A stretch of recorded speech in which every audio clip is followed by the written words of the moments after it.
where we have some in-person, some telemedicine. And overall, it's led to improved satisfaction. Obviously, there are some limitations with doing telemedicine. We can't do a physical exam. We can get a good history. If there's incisional problems, that has to be seen in person. But we've even started transitioning a lot of our preoperative patients to this telemedicine hybrid model. And overall, it's had improved satisfaction. So I'll go over some of our initial data, and then I can tell you a little bit how we're framing it for the future. Dr. Brandon, did I, sorry, I missed connection. Did I introduce you well? Yes. I had been just switching over, but I am a neurosurgeon at University of Florida. Very delighted to speak with you today, and thanks for the invitation. Thank you very much. Thank you. So here's our demographics of the patients. So they are very similar to standard clinic patients. We combined with our radiation oncology and then looked at distance from the overall clinic.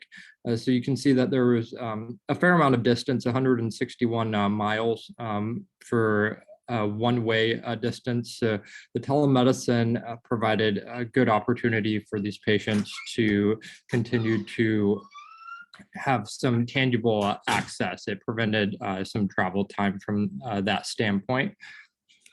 We also did both video and telephone, and found that the conversion of video and telephone was increased patient satisfaction. Here's our demographics of different types of patients. So you can see pretty consistent with more of standard literature, looking at both GBM, oligos. We had metastatic brain disease, some metastatic spine. So pretty good differential of different patients that came and had their follow-up appointments via telemedicine route.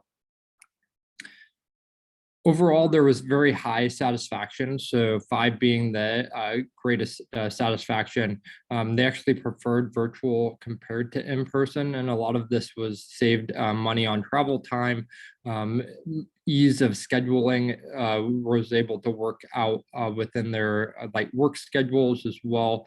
So this had a lot of benefit in terms of getting scheduled. Typically, what we do is schedule the telemedicine appointments either first in the morning or late in the afternoon. That way it can work around a work schedule as well. So this is preferred by the patients. And this is our results of our survey. We found that overall, they were pretty satisfied with the duration of the appointment, the amount of money that was saved in travel expenses, that the doctors were pretty engaging during these encounters. There was also not that much of a limitation in not having that physical exam. So overall, the satisfaction was pretty high. So in conclusion, telemedicine within neurosurgery is here to stay. There's increased satisfaction. It's ideal for patients that are living far away. And this hybrid model of having a combination of in-person and then follow-up in a telemedicine format seems to be an ideal setting. We've transitioned more and more of our patients. So we are probably about a third of our patients are doing this hybrid model. We anticipate that going up to a half within the next year. It seems to be pretty well received overall, but I'd be happy to take any questions. Yeah, thank you very much, Doctor. It's really a nice presentation. And I believe telemedicine is going everywhere nowadays. But do you know, I believe in COVID-19 forced everybody to utilize such technology. But from your perspective, do you think this technology in the coming 10 years will evolve, or it will go back to where it started from decades ago? I think it will continue to evolve. I think the COVID is induced transitioning to this hybrid model. But I think with overall satisfaction, there is going to be a continued push for like this hybrid model. I think it's more efficient. It's also better for patients in terms of decreasing travel costs as well as their overall satisfaction. So I think it's here to stay. The technology will continue to improve to make it more realistic and provide both improved outcomes for patients, but also that the providers are happy with the telemedicine option as well. One more question. As you know, we yesterday and before yesterday, we discussed that telemedicine will require more time from the medical staff to be prepared for doing the virtual meeting with the patient. So do you think that is it a significant factor in your study? Does this mean that we have to recruit more physicians in the future to do virtual clinics? We have been utilizing our nurse practitioners and physician assistants to help with this as well. So I think if you incorporate the nurse practitioners, physician assistants to help with these virtual clinics, it's very feasible. We haven't seen that much of a change in our workflow, but we've definitely incorporated their help in trying to do these telemedicine conferences. Yeah, that's excellent. Any question from the audience, please?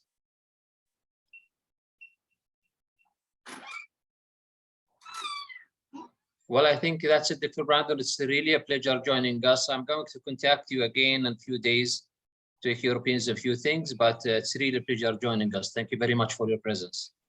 Thank you for having me. Thank you. Bye.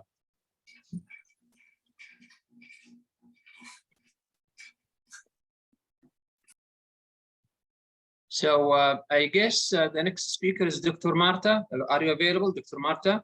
Yeah, I'm here. Okay, I will try to share my screen. Yes, go ahead. Okay, I need the permission to share my screen. Please, the host transfer to Dr. Marta, please.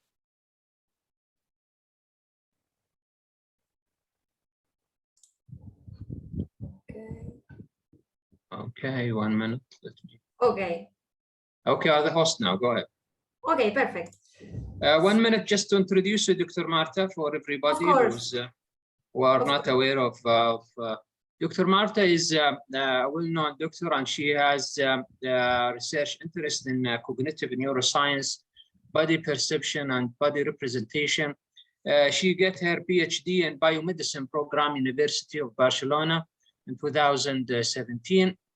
The scope of the thesis was about the effectiveness of the immersive virtual reality setup using embodied virtual body and neuro rehabilitation, specifically for motor and chronic pain rehabilitation.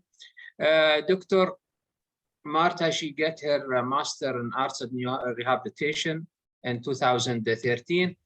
She has significant publication and participation in the scientific committee.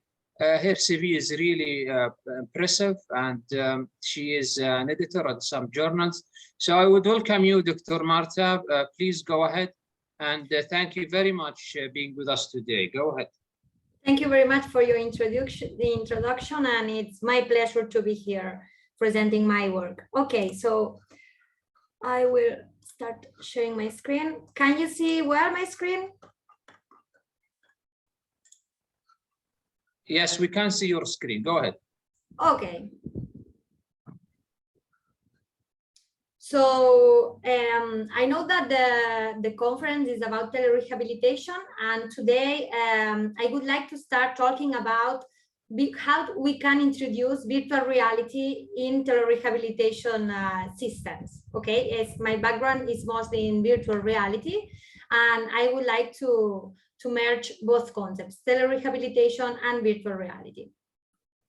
So thanks to telerehabilitation systems, we can provide a large amount of clinical populations with problems to attend to the clinical centers, and with problems associated with economical issues to pay the rehabilitation training at the clinical center, we can allow to provide them proper rehabilitation training at their own home, avoiding the barriers of distance and cost, and reducing also the time of the clinical staff in attending all the patients on a hospital. So thanks to the new technologies, the new digital technologies, today we can provide telerehabilitation for everyone. See? The slides are not moving. Are not moving. Okay. Now, okay. Thank you to rehabilitation systems, we can provide also new interventions, rehabilitation interventions to promote and increase the well-being of the participants. So as these are normally interactive protocols, we can enhance the emotional state of the patients, the motor performance of the patients, also the cognitive state, and managing also the stress and anxiety.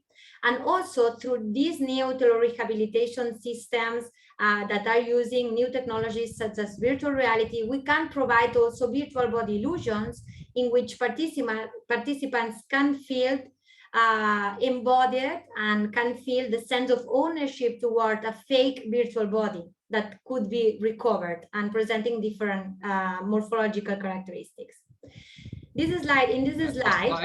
The slides are still not moving, Dr. Marta. Not moving. Okay, I don't know why. I don't know why are not moving. I think you have to push the button below for the screen mode. Okay, now are moving? No, it is not. It's not. It's weird.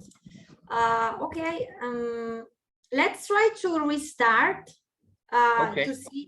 to see if there is, I don't know, some problem with the connection or something, because in my screens they are moving. Okay, so madam, please go to the slideshow at the top menu bar, file, home, insert. There is an option slideshow. Slideshow, yeah. Yeah, and then click on the from the current slide. Click on the current slide. Okay, I'm here on that slide. Please trying to, no, it's not. No, working. don't go down. Press on the slide below. Madam, go to the animations. Go to file, insert, draw, design, transitions, animations. No. I'm not.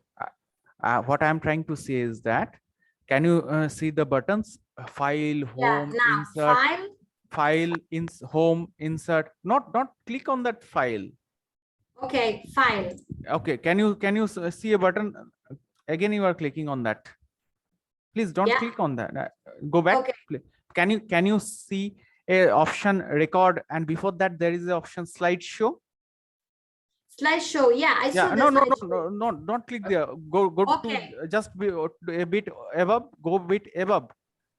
Can you see animations, transitions, animations, record? Are you visible? No. Can you see? No, design. I can't see that. You go to a bit upper. You move your mouse a bit upper. Yeah, it's insert. Then again you are saying draw. After draw. Here? I'm okay here. Okay, go. Can you see the animations? No, Yeah, animations. Yeah, can you see animations? Can you see record? Can you see animations, transitions, design? No. Animations. Okay, yeah. Go to slideshow. Then go to right side. Go to the right side. Go to the right side. Okay. Slideshow. Just before, after animation. Slideshow. Okay. Yeah. Now click. Now come to below, left hand side. Come to move your cursor to the left hand side from the current slide slow. Okay. Just a bit left. A bit more left. A bit more left. More left. More left. Go to left. Go to left. Left. Yeah. Left. Click, okay. Yeah. Left. Yeah, okay, I am in the left. On the left. Yeah. Okay. Click here. From current slide. Yeah, please click. Okay. Please Okay. click. I'm clicking here and nothing is happening. Yeah, the slides will be moving from now. You just Okay. wait. Okay, click. Click. Okay, you do. Please proceed. Okay, I will try to put it in a presentation mode or on. Okay, now are moving the slides? Absolutely, yes, moving. absolutely moving. The slides are absolutely moving. Please proceed. Okay, do you want to start from the beginning? No, no, from the current Okay. slide. Where you left, you please proceed from where you left. Okay, so we were here, okay, so this is to show that we can stimulate different aspects of our brain using telerehabilitation systems, okay, and increase and improve our well-being, the well-being of patients from different aspects. Okay, and also, as I said in this slide at the end, we can provide virtual body ownership illusions thanks to new technologies. And in this slide, you can observe a non-immersive virtual reality system in which the patient is interacting with a virtual body that is performing rehabilitation training. In this case, it's a motor rehabilitation training. So through virtual reality, we can create immersive and non-immersive virtual reality scenarios that can be applied also for telerehabilitation. And today, I will show you all the components that virtual reality can provide us to integrate into the rehabilitation systems. Through virtual reality, we can provide full immersiveness of the patients into a new virtual world. Also, a sense of presence as that is the sense of being there on that virtual world present. The sense of self-location, that is the sense of being located physically there. The sense of owning a new virtual body, and also the sense of agency, that is the sense of controlling the actions of the virtual body. But I would like to show this video in which we recorded that video on my laboratory in the University of Barcelona, where I conducted my PhD. And with this video, I will show you all the things that virtual reality can provide. Has shown that people tend to respond realistically to events and situations in immersive virtual reality. I'm not going to take the shirt. Calm down. What's going on here? Leave it out. An additional possibility for virtual reality is to show people with a virtual body. But to what extent do we have the illusion that this is your body? And what are the consequences of this? The most well-known example of such body ownership illusions is the rubber hand illusion. Synchronous stroking on a person's hidden real arm and an aligned visible rubber arm can result in an illusion of ownership over the fake arm. And the person will react when we try to harm the fake arm.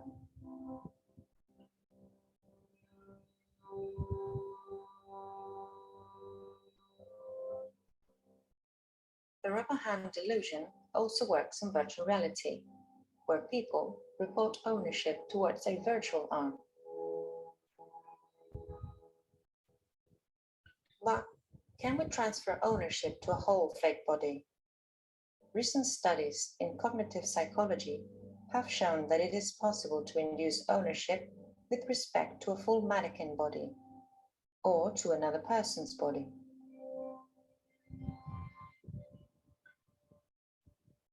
The same can occur for a virtual body. A person can feel embodied to a virtual body through synchronous tactile stimulation and head movements from a first-person perspective.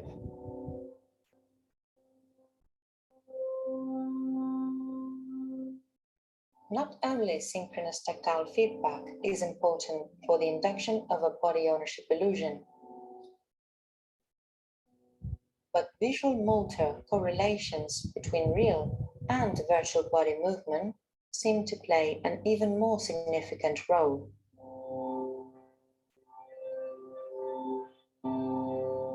But what happens if we change the seen body? Can we perceive ourselves differently? In our group, we have shown that it is possible to induce the illusion of owning a bigger belly,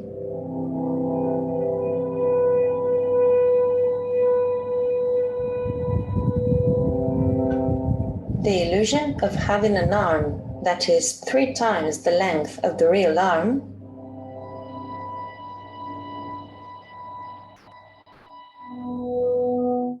or even the illusion of having the body of a child. Okay, so on the video is longer, but it's too long. But in that case, you could observe how can we induce virtual body illusions through visuotactile or visuomotor correlations, and how we can also change behaviorally responses of the participants or patients by changing the morphological characteristics of the virtual body. And now I would like to introduce how can we use these virtual environments and also these virtual body ownership illusions for clinical applications on pain rehabilitation and also later in motor rehabilitation. So one of the first researchers and the most known researcher using virtual reality, immersive virtual reality in chronic pain patients is this man here in the picture, that is Hunter Hoffman. That was the first one in using immersive virtual reality systems to induce pain relief in child that having a chronic pain because they were born. So basically, in this study, they induced AI's virtual environment, inducing the feeling of cold. And in this study, they demonstrate the powerful effect of virtual reality as a pain distraction, as a distraction of pain tool. But in our studies, in my studies during my PhD program and also during my postdoctoral research period in Italy, we used not only the immersive virtual reality scenarios, but also the virtual body illusions, virtual embodiment, to try to induce pain relief in patients with chronic pain.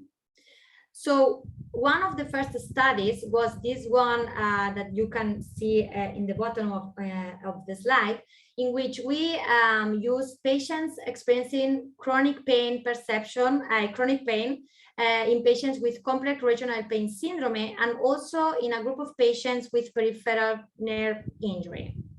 So these two types of patients with chronic pain, and normally most of the patients with chronic pain do tend to present some distortions at the body representation level of the painful part of the body.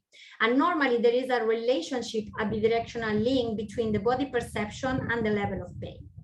So in this study, we wanted to investigate different morphological aspects of the virtual body, of the painful part of the body, that in that case was the arm. We aimed to change the morphological characteristics of the virtual arm and observe how these impact pain perception. In this video that I will show you here, you can see that we use two different tests with the both type of patients. The transparency test had 4 different conditions, and then were repeated 3 times, in which the virtual arm of the participants increased the level of transparency from condition 1 to condition 4. The red balls are inducing the visuotactile correlations to induce the virtual body ownership illusions. And here you can observe how the virtual arm is becoming more transparent in each condition. So after each condition, participants had to rate their level of pain from 0 to 10. And then also the same group of patients, the same patients, conducted another test, a virtual reality test, that was the size test, in which we manipulated the virtual size, the body size of the virtual arm. This is the normal size condition. This is the small size condition. And this is the very big size condition.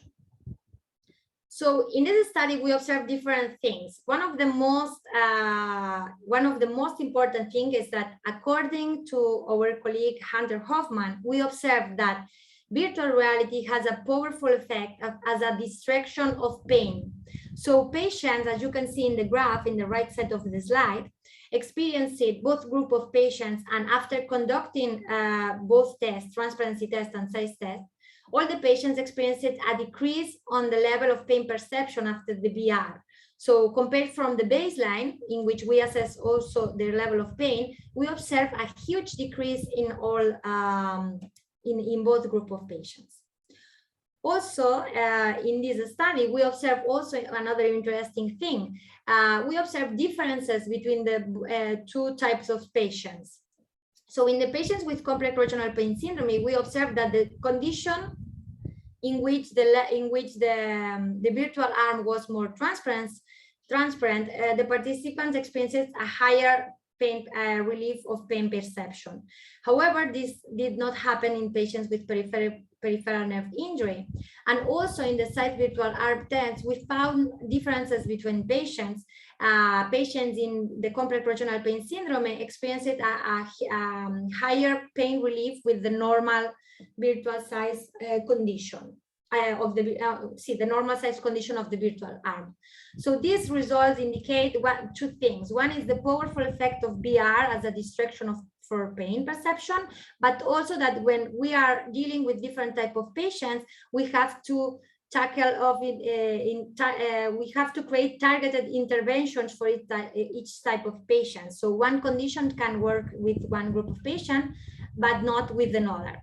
In this case, at the baseline assessment, patients with complex regional pain syndrome reported a higher distortions of the body representation of the painful part of the body, of the arm, compared to the patients with peripheral nerve injury. So this could be an explanation. In another study that we conducted in Italy during my postdoctoral research period in the Istituto Neurologico Fondazione Mondino, close to Milan in Pavia, in Italy, we also conducted this study inducing the emphasement illusion. The emphasement illusion is the illusion of owning a virtual face instead of a full virtual body. Is inducing the illusion with only the virtual face. So in a previous study that we conducted with chronic migraine patients, we observed that these patients with chronic migraine experienced high levels of pain relief only observing a positive face condition on a screen. So then in this study, in the emphasement illusion study, we aimed to investigate if the induction of that happy face through the emphasement illusion to that patients with chronic migraine could induce pain relief too. And in this study, there were two different groups: experimental group experiencing the virtual emphasement illusion, and the control group that were immersed in a peaceful and nice virtual environment. They conducted this intervention 3 days per week during 1 week. The intervention was only 1 week because they were recovered for a detoxification phase on that week at the hospital. And in this study, okay, here you can observe the different virtual reality scenarios. This is emphasement illusion, this on the left. And they observed a virtual reality scenario that was recorded with a 360-degree camera. And they observed the researcher, this was stimulating with a tactile stimulus, the happy face condition. They were observing that through an HMD, through a head-mounted display. And also the control group were observing this virtual scenario on the right side of the slide. Okay, so in this study, we observed that patients the patients with chronic migraine on the experimental group, in which we induced the virtual emphasement illusion, experienced reported lower levels of pain in season 3, the last session, compared to the patients on the control group. And also, interestingly, we observed that patients on the experimental group experienced a higher pain relief compared to the control group when we compare the pain ratings from the baseline after the intervention with virtual reality. Okay, and this is about pain perception, in which we see a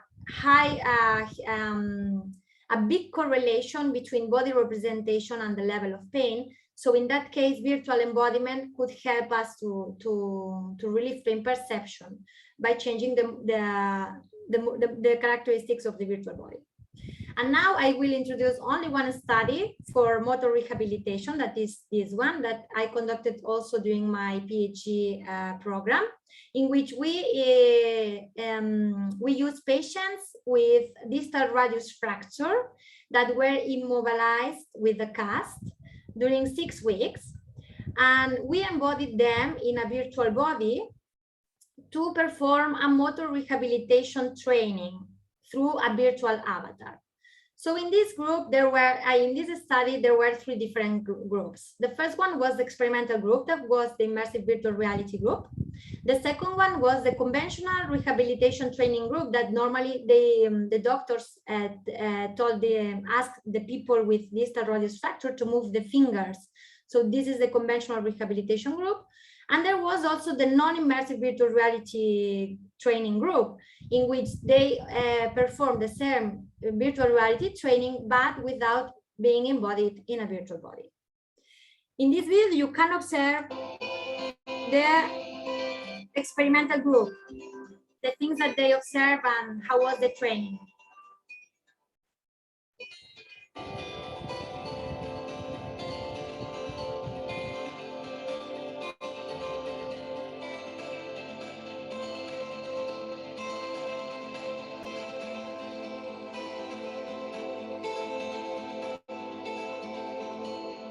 Vamos a trabajar las rotaciones de muñeca. El movimiento consiste en dibujar círculos lentamente en el aire con su mano. Vamos a repetir el ejercicio durante 10 veces. Por favor, piensa en el movimiento y cuando se sienta listo, inícielo.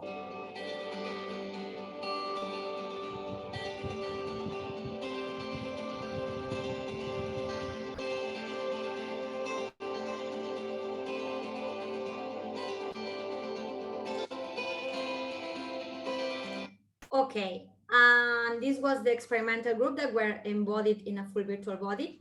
And this was the non-immersive virtual reality group that they were performing only action observation training through a computer. Okay, in this study, interestingly, we observed that patients in the experimental group experienced it after the 6 weeks training and after the cast removal, that was T1, experienced a higher recovery of the functionality of the broken arm compared to the other groups, the other 2 groups at time 1 and also at time 2. This T2 that you can observe on the graph is the follow-up that was 6 weeks later after the cast removal. So experimental group show higher functional motor recovery of the injured arm compared to the other 2 groups, and also showed a lower percentage of disability compared to the conventional rehabilitation training group at time 1 immediately after the cast removal, and also at time 2 compared to the both groups. They presented a lower percentage of disability of the arm. This slide showed that patients in the immersive virtual reality group experienced, of course, higher levels of ownership and agency toward the virtual arm movements. And interestingly, in this study, we found that there was a positive correlation between the scorings related to ownership and agency of the virtual arm in the experimental group. There was a positive correlation with the functional recovery of the real arm of the participants. So this shows how virtual embodiment can positively impact the motor recovery of the participants. And then, as a conclusions, we can say that digital technologies can promote positive outcomes for clinical populations and allow us to create new telerehabilitation protocols that can motivate clinical populations to continue with their healthcare routine at home. Also, virtual reality can provide virtual body ownership illusions that can be used for clinical purposes. And through virtual embodiment and virtual body ownership illusions, we can manipulate the internal body representation of the patients, and also this could have a positive impact for pain relief and also for motor recovery. And thank you very much for your attention. Sorry for the problems at the beginning of the presentation. And this, you have my email here for if you have more questions or inquiries. Thank you very much. Thank you very much, Dr. Marta. It's really impressive how this virtual reality is progressing. But as you know, virtual reality, you pass through a significant part of rehabilitation. But do you believe that, are you do this through telepresence, or it is in the same spot of the setting? Okay, we conducted this study presently with the patients, but of course, then also during my postdoctoral period in Italy, I collaborated in some telerehabilitation programs. And of course, using virtual embodiment for telerehabilitation, it's still complicated. And I think that is not very used yet, but for me, it will be very interesting to apply this in the future. So create virtual reality interventions for telerehabilitation in which the patients can be embodied in a healthy virtual body. I think that could be very interesting to mix this with telerehabilitation programs. Do you think at one stage of time that there will be some change in future medical treatment by providing this for patient with chronic pain, like in cancer? Do you think this is applicable for those patients? Yeah, of course, sure.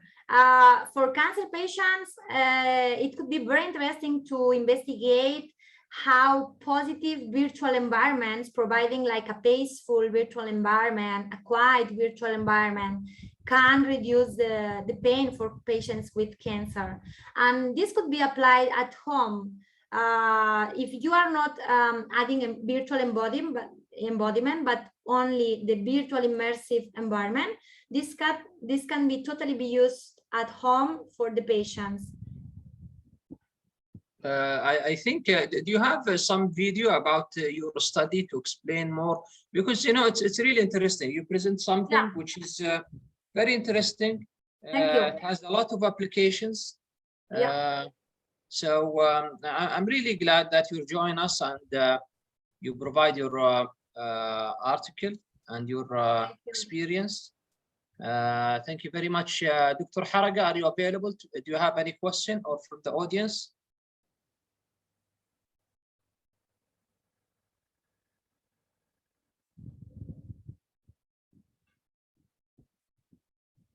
Well, one last question. I think he's not available now, Dr. Haraga. He's one of our chairpersons. Okay. What are the current acceptable, from your perspective, what are the current acceptable clinical practice that may utilize your technology? Yeah, it's highly accepted for the patients, because my experience is that you are providing them something new, something that is motivating them to continue with their rehabilitation training. And for them, it's more engaged. It's more, there is more engagement from the part of the participants to collaborate on these rehabilitation trainings, because it's interactive, it's new, it's more stimulating than conventional rehabilitation trainings. So normally they accept very well this. And also from the side of the clinicians, even though sometimes it's complicated to organize the times and the people that is in charge of that, they are accepting this more and more for clinical applications at the hospitals. No, but anything else other than rehabilitation or for pain? Is there any other departments that they start to utilize the virtual reality, their patient care, or not? You haven't reached that level yet? what if we have more departments using that? Yeah, is there any department like surgical department, medical, ICU? No, not yet. It's only experimental. On that time, on that moment, it's only used for clinical studies and so on. I know that my group in which I was conducting my PhD in Barcelona, the Even Lab, the name is Even Lab for Neuroscience and Technology. They created a spin-off startup, and they are in commercializing this program for motor rehabilitation and also for chronic pain rehabilitation, and they are trying to sell that to the hospitals, but it's not a product yet. Using virtual embodiment with virtual reality scenarios, yeah, I think that some hospitals are starting using it, but not not a lot of hospitals. It's not in the healthcare routine yet. It's more an experimental thing or things that people can do at home. I see. It's really, if you don't mind, please send me an email with your presentation. I have to read it again. It's very interesting. Very interesting. I can send you the videos and the slides and so on. It's not a problem. You can write me and I will reply with all the stuff. It's not a problem. Thank you very much, Dr. Marta. I'll be in touch with you in a few days. Thank you very much. Have a good day. Thank you. Thank you. You too. Bye. Bye. Our next speaker is Dr. Joy Deep Day. Dr. Joy Deep, are you available? Yes, I am available. Yeah, just give me 1 minute just to introduce you. Okay, sir.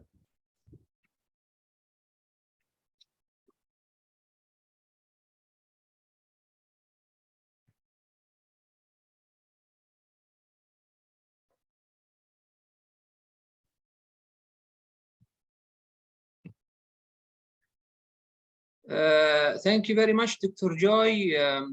Deep Day.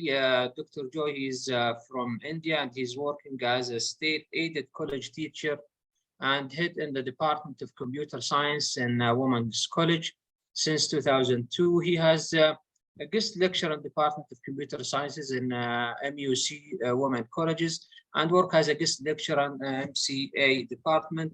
Dr. Joy, he's a well-known figure and he gets his degree in 2011 from the University of Bordeaux. And Dr. Joy has significant publications and high impacted journals, and scientific citation are also many. He is also an editor for book chapters, and he is a well-known figure. It is a privilege being with us today, Dr. Joy. Thank you very much being with us. Please proceed. Thank you very much. Thank you, sir, for nice introduction. Am I audible? Yes, you are, but we are waiting for your slides. Okay.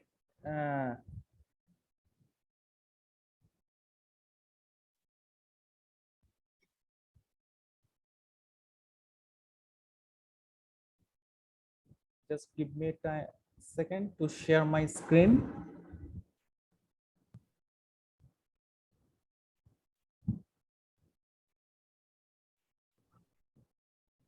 I think my slides are visible to you all. Yes, it is. Go ahead. Thank you very much. Okay. Thank you. Good evening to you all. Myself, Joydeep Dey, head of the department from the Department of Computer Science, MUC Women's College, Bardhaman, India. It's my privilege to share my presentation as a speaker in this platform, online platform. So my topic is COVID-19 pandemic, soft computing skills on telepsychiatry data security. This is the outline slide. Out of those topics, subtopics, I'll be explaining one by one: abstract, COVID-19 pandemic, psychiatric problems, and the telepsychiatry advantages, challenges of telepsychiatry, cryptography, soft computing concepts, proposed methodology, block diagram of my technique, experimental results, conclusions, and future scope of work. This is the outline slide. Moving on to my abstract. What is telemedicine? Telemedicine is an essential format in the new normal form, especially during this COVID-19 pandemic, where the patients were being treated through virtual modes. Means the patients can stay or can avail the healthcare facilities from their homes or from their quarantines, and they can use it with the help of internet-based technologies. So the thing is that what is the main objectivity of my proposed work is to have some sort of higher degree of data security that can be imposed in the telemedicine sector that I have been done. To encrypt any data, any patient's information, what we need to have some soft computing based cryptographic algorithms.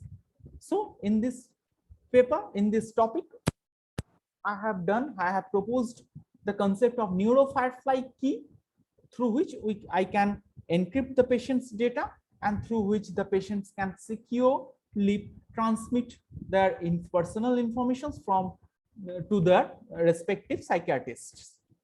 At last, the results were being simulated and the results were being significant. That I'll be explaining in the later phases. Moving on to the introduction part.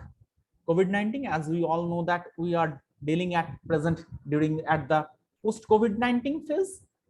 COVID-19 was very much newer to all of us, to all the entire world, and it has brought abrupt changes throughout the world in all the spheres, including the medicine, including the healthcare service. The healthcare service, most of the hospitals and the healthcare service centers were forced to have some sort of different kind of wing termed as the telemedicine, where they can keep or they can sustain the patient's treatment through online technologies.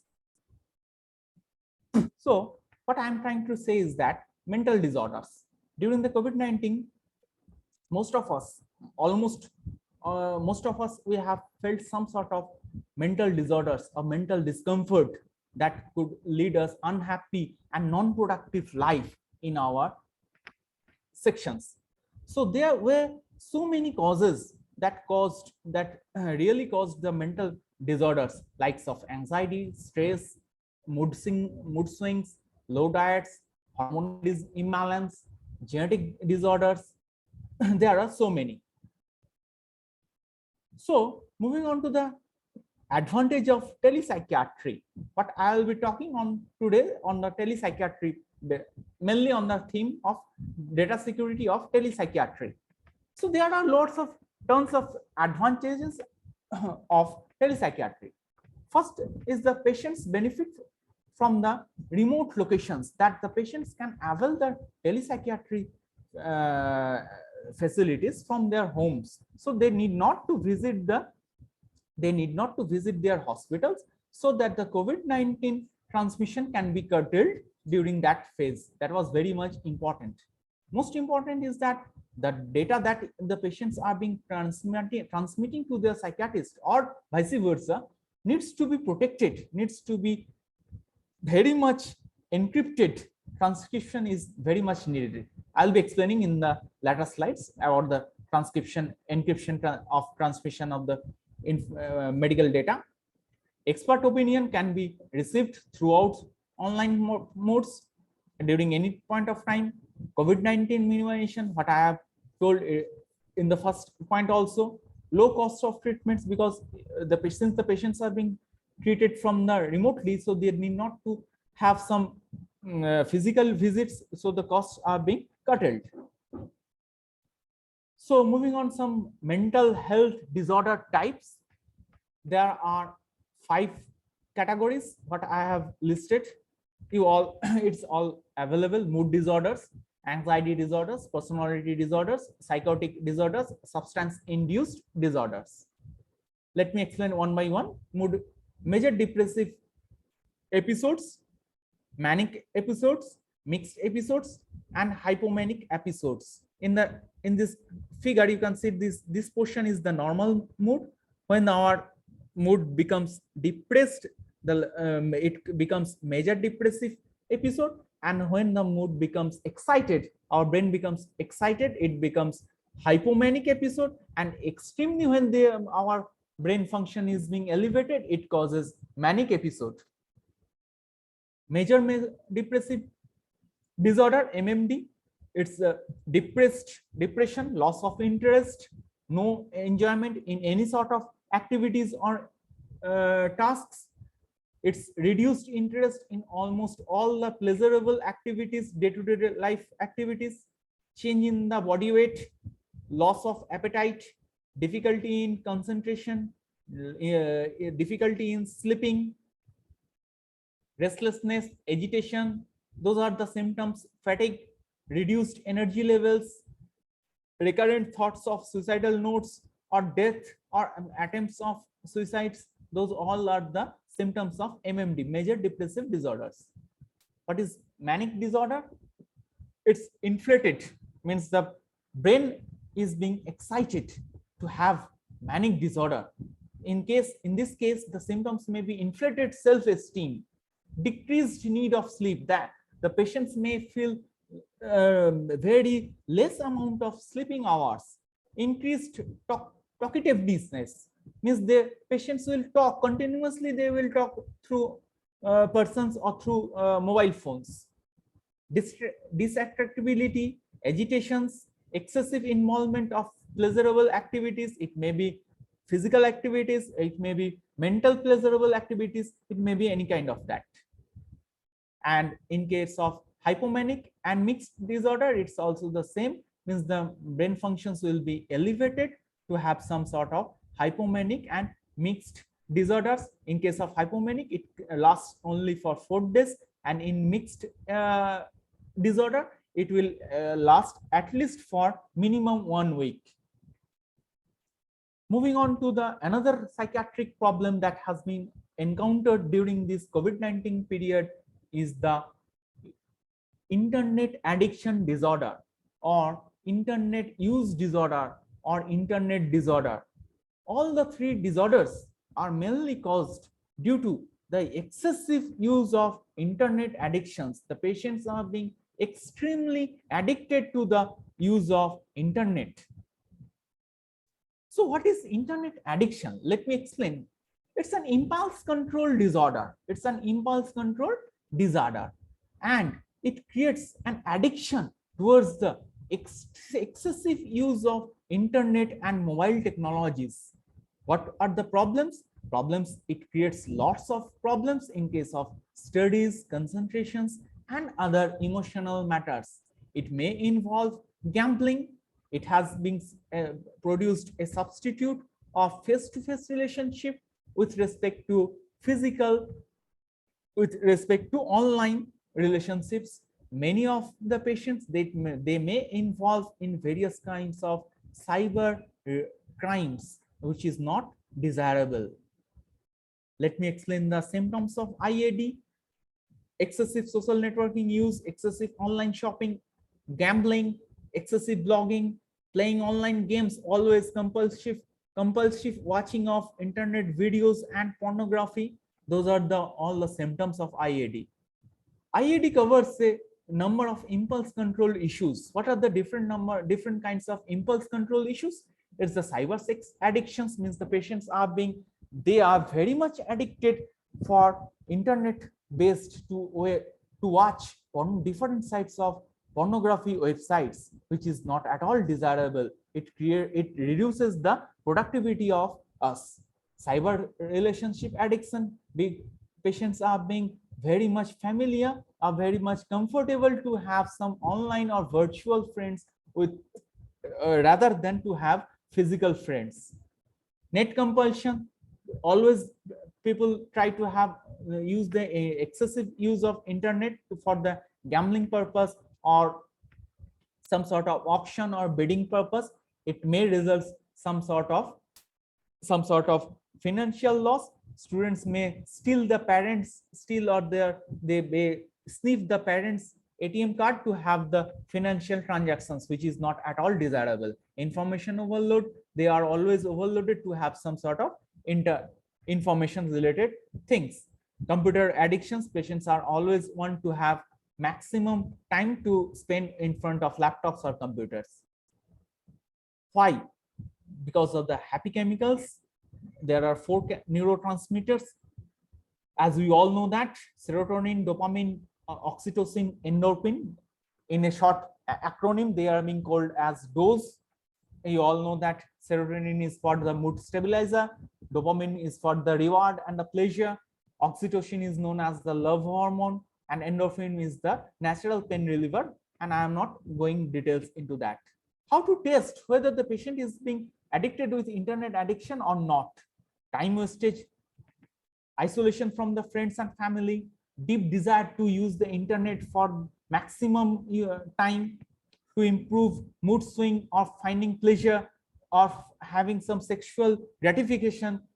Patients spend time through online modes, feeling depressed, restlessness, irritable whenever the internet services are being interrupted or being closed.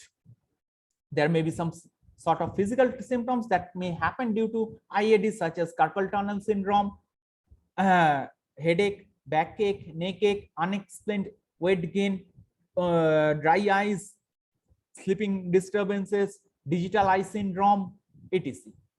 Warning signs: hiding the internet browsing history from the others. This is the warning signs that being associated with the IAD. If you are more happier with online friends than the real friends, if you get irritated if the internet services is turned off, showing less interest in physical activities once you used to enjoy those activities, self-withdrawn from the society and family and friends, wastage of money and time in online gambling, long-time effects. There may be some sort of long-time effects due to IAD, as the suffering from anxiety, depression, loneliness, insomnia, gradual deterioration in education and improvements, slower processing and body movements, physical effects, digital eye syndrome, carpal tunnel syndrome, poor nutrition, poor hygiene, loss of weight or weight gain. What are the different mental effects of IAD? Those are the depression, insomnia, anxiety, mood swings, dishonest, agitations. There are so many. Remedies is to use the internet, but intelligently you may use. This is the main theme. You may use some sort of firewall system in the router so that the unwanted, undesired websites can be blocked from the system. Internet should be used for the positive things only, for the educational purposes or for the research purposes only. Remain aloof from the unwanted and risky websites. And most important remedy is the consult. Please consult a psychiatrist if you feel so. Moving on to the challenges of the telemedicine or the telepsychiatry is the lack of data authentication and confidentiality available in the most of the telepsychiatry or telemedicine apps or systems. Excessive use of medical transactions during this COVID-19 period. Same key can be used for multiple sessions during the telepsychiatry or telemedicine system. Without any proper security features, encryption decryption algorithm, the systems has been developed, so the system must be reinforced with higher degree of data security. Ciphertext may be prone to the myriad data attacks in the form of man-in-the-middle attacks. Sender and recipients are likely to be compromised in the form of doctors and the patients, or the psychiatrists and the patients. Slower functioning of the COVID-19 telepsychiatry or telemedicine systems. So what is the solution? Solution is the soft computing based cryptography. Let me explain what is cryptography. Cryptography is the branch of science that deals to protect the information from sender to the receiver. Means it's a way to intelligently they will wrap the information in some non-readable format so that the man in the middle, they cannot read those information. This is the thing where definitions are being written here in the next slide. In cryptography, there are two phases. First is the encryption phase and the second is the decryption phase. In the sender terminal, encryption occurs, and in the receiver terminal, decryption occurs. It's the encryption means the process to convert your plain data into cipher text, means non-readable format that I explained earlier, is the process that is being called as encryption, and decryption is the inverse of converting the cipher text into the plain text data. In the both the cases, it needs some sort of key. There are two types of cryptography. One is the symmetric key cryptography, and another one is the asymmetric key cryptography. In symmetric key cryptography, the sender and the user will use the same key for encryption as well as the decryption purpose. But in case of asymmetric key cryptography, the sender and the receiver will use public key cryptography. That will use the encryption will be done on the different key, and the decryption will be done on the another different session key. This is the slide containing the details of the symmetric key cryptography. I'm not going details into that due to shortage of time. It is very much symmetric key cryptography is very much simple and faster, but it is less secure. In case of asymmetric key cryptography, it is more secure, but it's relatively little bit of more complex. Comparison has been done on two symmetric key cryptography algorithms, DES and AES encryption. I'm not going in details with that. Let me explain some sort of soft computing techniques before I move on to my proposed model. First is the neural perceptron, then I will explain the Firefly algorithm, and then the genetic algorithm, and last I will be explaining the secret sharing. In the neural perceptron, there is an artificial neural network. It contains 3 layers. First one is input layer. This is the input layer. This is the hidden layer, and this is the output layer. How they are being operated, they are being calculated. The operations are being summed up in this slide. The mathematical operations are being input layer. The inputs are being given, and it will be processed with respect to all the weight vectors, means summation of weight vector into input vectors plus bias. Bias is an additional node that will be transmitted to a transition function, and the transition function will generate the outcome of the perceptron. Firefly algorithm, this is a meta-heuristic algorithm. It's a nature-inspired algorithm from the fireflies in the nature. I'm explaining the 3 criteria for Firefly algorithm. Each firefly will attract one another by its relative brightness. The firefly with higher brightness value will attract the lower fireflies towards them. The fireflies with lower brightness value will move towards the higher firefly brightness values, means there will be a transition from the lower brightness to the higher brightness fireflies. So those are the equations that, due to shortage of time, I am not explaining those equations. I am skipping those mathematical equations. This is the flowchart of Firefly algorithm. What is genetic algorithm? Genetic algorithm is the each species try to have some sort of gradual improvement in the next generation, means to have some sort of fitness function. If you find some sort of fitness function, and after mating, the next generation will have some better fitness function. From that means, with the help of genetic algorithm, from an existing solution, we can have some sort of better optimal solution in the next generation or the next iteration. This is the flowchart of genetic algorithm. Again, I am skipping those things. And last soft computing model that I am explaining is the secret sharing. Secret sharing is the idea to distribute the same single piece of data into multiple parts, and you please transmit those multiple data to multiple recipients. In the this slide, you can see this. This is the secrets S at the top, and this is being divided into multiple segments, and it is being transmitted to multiple number of users. And what is the about what the secrets, how the secrets will be reconstructed upon constructing the threshold number of shares. There is a technique to construct the original data, means all the shares are not being mandatory, but minimum number of shares are mandatory to regenerate or reconstruct the original data. This is the proposed methodology. First, I have developed neurofirefly generation with the help of genetic algorithm, then secret sharing of the telepsychiatry data, and last, I have proposed encryption and decryption. This is the block diagram of my methodology. Means with the help of Firefly and genetic algorithm, I will be designing the neurofirefly key on the telepsychiatry data, and it will be converted into ciphertext, and it will be distributed as secret sharing. And with the help of key, each shares will be transmitted to the different recipients with the help of public key cryptography, means RSA algorithm. And in the recipient end, the threshold number of shares will be accumulated to regenerate the original data. This is the experimental results. This is the lossless sharing that I have tried to show, means the no loss of data that has been done on the telepsychiatry data.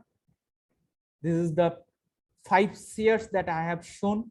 I have derived five individual shares. The intelligent part is that each share do not contain the entire part, but the most amazing fact is that if you combine the minimum number of threshold shares, the original data will be reconstructed. This is the histogram with the help of proposed neurofirefly key. This is also another histogram that I have drawn. This is the autocorrelation file through proposed. This is again another autocorrelation file with the proposed technique. This is the entropy value. Then you can see the entropy value are being almost acceptable because they all are almost, you can see is that it is almost showing better results. Once you change the attacks once you change the number of bits inside the if you flip the bit pattern inside the proposed Firefly key, then you may see these are the number of bits that are being changed in the ciphertext. This is the analysis to decode the session key. For the time needed for decode the session key with the help of latest computer I have simulated, is almost infeasible during using the supercomputers also. This is the encryption and decryption time on the one of my proposed neurofirefly key. This is another encryption and decryption graph that I have plotted with the help of second neurofirefly key. This is the avalanche and strict avalanche test. That means avalanche means the number of percentage that I have changed found in the ciphertext with respect to 1 bit change. And in the strict avalanche test, you can see the red graphs are all being satisfying with the more than 50%, means that it is also showing, it is also satisfying the strict avalanche test. Moving on to my conclusion part, psychiatric patients can easily transmit their data to their psychiatrist without any sort of hesitations in a secured manner, so that their data cannot be leaked out in the middle networks. The proposed Firefly algorithm will show a new dimension in the COVID-19 period. It's a meta-heuristic problem, so that the expert opinion can be obtained. This is the future scope of work, to have deep learning or machine learning simulations. That is my proposed work, to incorporate into this my proposed technique, to use deep learning methods. These are the references. These are my references. Thank you for patient hearing. I'm open for the questions. If you have any questions, please feel free to ask. Thank you very much, Professor Joy. It's really impressive, and despite its the communication or the joint venture between different sciences, the medical and the computer sciences, I think the future of the few coming decades, it's never pure medical. Yes. We presented yesterday and day before yesterday the role of telecommunication. Communication issue, how it's important to upgrade and improve and also reduce the cost of health services. Today also you present a different perspective. How does the software and how does the computer sciences would be able to support? They do that for a long time, but now it's through a different perspective. Do you think that at one stage of you know, even artificial intelligence over the last decade is pushing more and more? Do you think there will be some sort of productive collaboration between different sciences to a higher scale, between artificial intelligence, telecommunication, medicine, and the computer sciences? Do you think, are we reaching this higher level of collaboration? Yes, sir. It's a very nice suggestion. And in my opinion, whenever you are doing some sort of innovative works, you need to collaborate with different sort of science subjects. Means medical science, it may be health science, to cooperate with the machine learning. You may add some cryptographic engineering. Means it's always pleasure to work on mixed or hybrid models rather than what I have proposed today.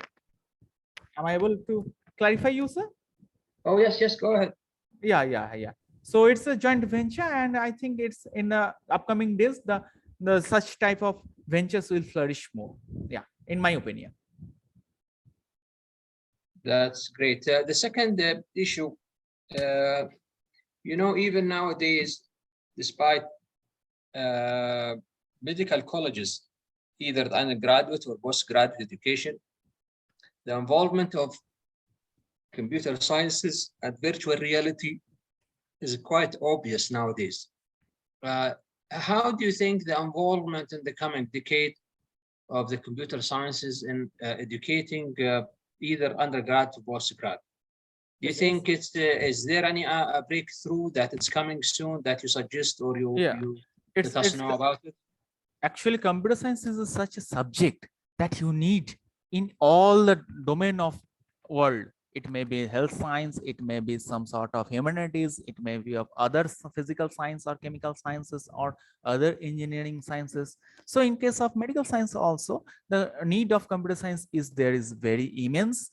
So upcoming days, the more researchers from the medical students or the doctors will cooperate with with medical computer science students or the computer science researchers. And I hope in the coming days, lots at presently also there are tons of huge research works is being done, and it is the flow is in exponential flow, and I hope the exponential curve will raise higher in upcoming days.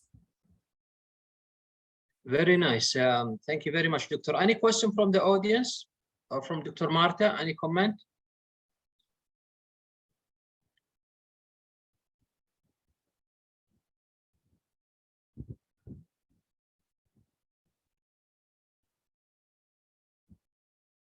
I think well, we are done here. Thank you very much, Doctor. It's really a privilege for us that you join us today. You provide your expertise and you take some part of your busy schedule to provide your opinion and support our event. Thank you very much. Yes, and we'll be in touch soon. Okay, well, thank you very much. Thank you. It's my privilege, and it's also my privilege to share my presentation amongst all of us. Yeah, absolutely. Thank you very much. Thank you. Okay, bye-bye. Bye-bye. Dr. Hafiz Iqbal, is he available? Dr. Iqbal? Dr. Hafiz?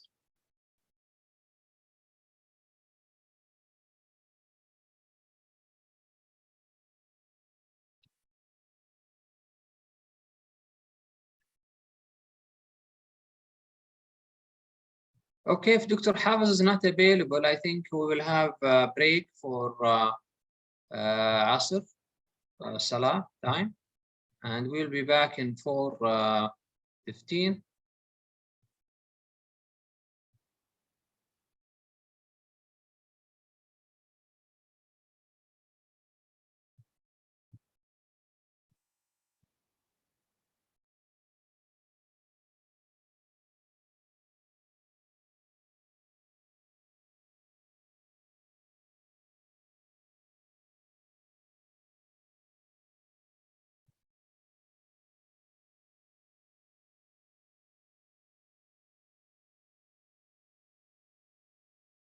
We'll have a break. Please stay logged in, and we'll go for a break. And hope to see you in 1 hour time at 4:15 or almost 50 minutes from now. Thank you very much. We'll be back.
Welcome everybody. We are going to start our next presentation. Good morning, I'm Marta Bertallà from the Emergency Department in the Hospital de la Santa Creu de Sant Pau here in Barcelona, and I'm going to tell you about how can we solve the COVID waves in the emergency department. The emergency department is a non-stop status or 24 hours a day service. Apparently, the continuous of patients is distributed all the time on a regular basis, but with wide variability. This variability has a direct impact on the time in the waiting room, the time spent in the emergency department, and crowds of people. Therefore, on the satisfaction of both users and professionals. The different COVID waves of these 2 years caused significant stress among professionals.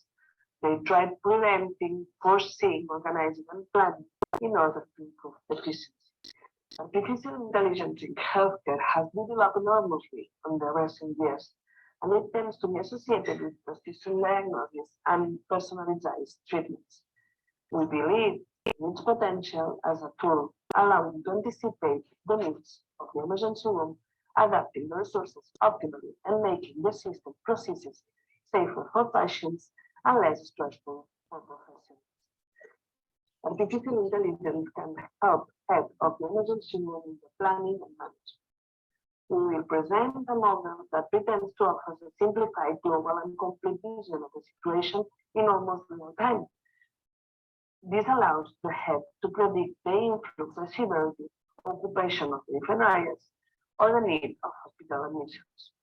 Consequently, a flexible and visual state screen tool that provides such indicators would solve the needs to predict where the bottleneck will be or where more resources and interventions will be required in order to prepare a start of the day. Amalfi Analytics has developed predictive algorithms with machine learning technology. Especially, the APIS program uses meta-learning algorithms where predictions are not given by a single predictive model, but are the result of evaluating different models and returning the best result or combination of results. Thus, we obtain a greater than 95% precision to be able to combine long-term patterns with variations of hours. The tool is designed to receive alerts, perform an analysis, and then plan accordingly. For example, it's 7 in the morning and I receive an alert in hospital admissions. I suspect an increase in chronic obstructive pulmonary diseases cases, and I do a quick search that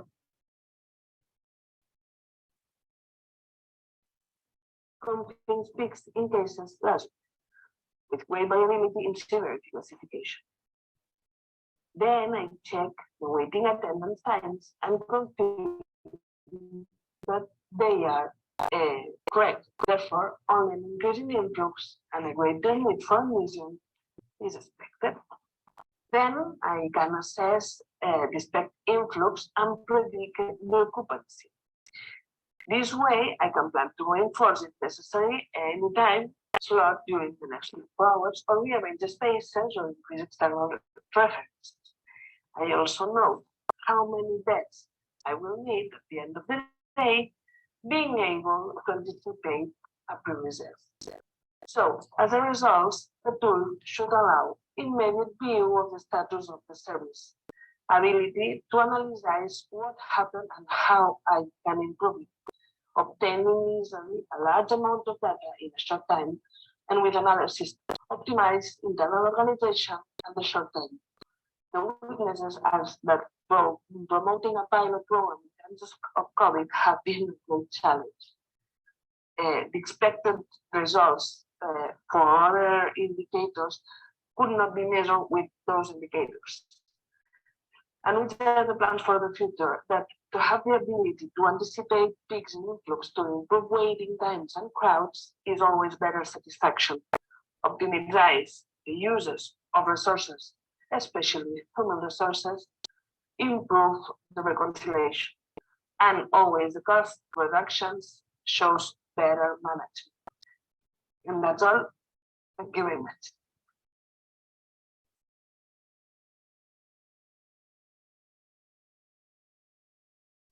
Good morning.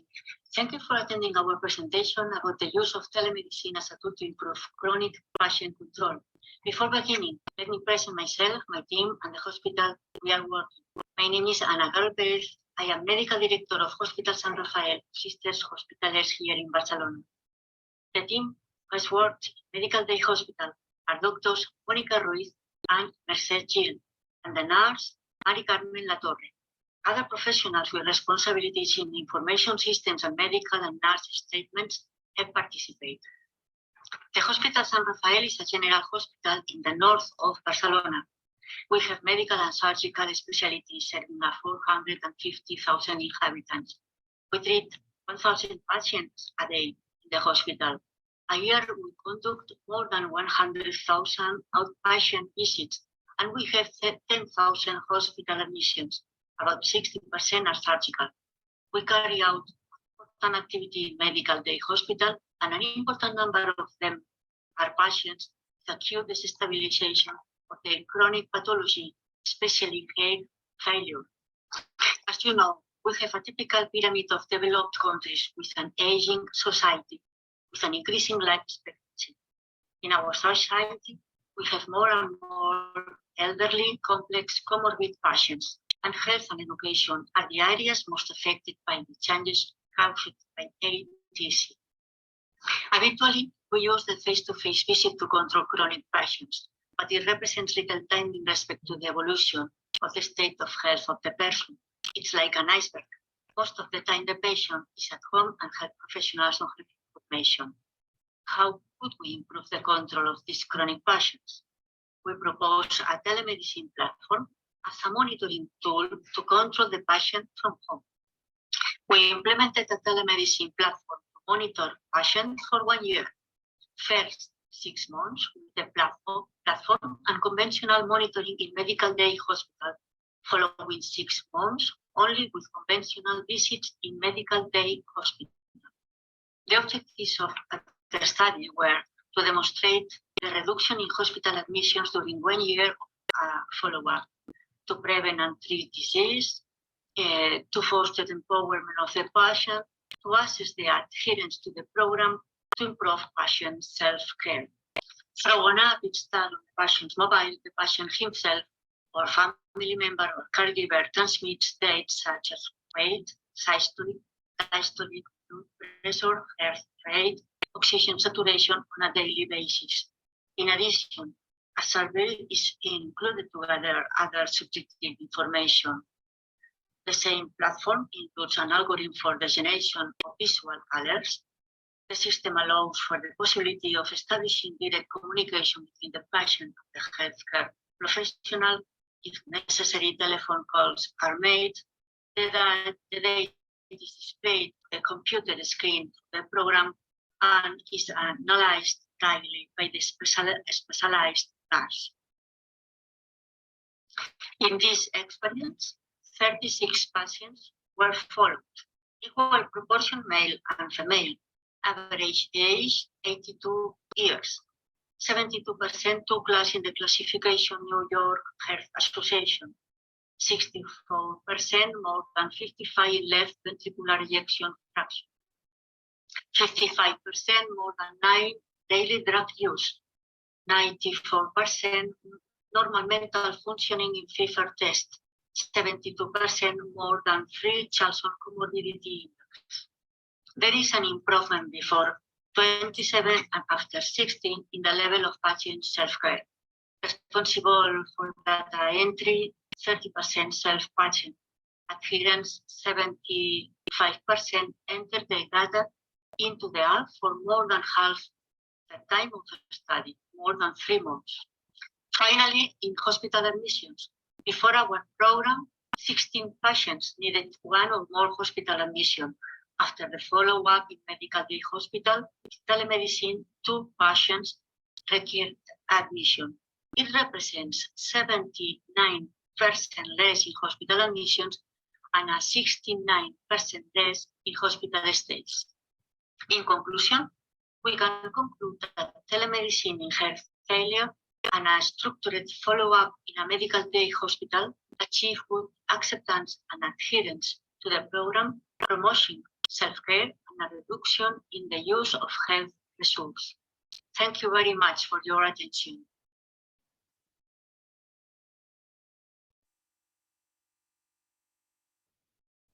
Hello, I am Maria Angelita Redmam, the University of Dodoma, Tanzania. I'm going to be presenting the use of telemedicine system to improve antenatal care in low-income countries. This is a report on patient and healthcare worker acceptabilities in Tanzania. Tanzania, like most sub-Saharan African countries, has a high maternal and neonatal mortality.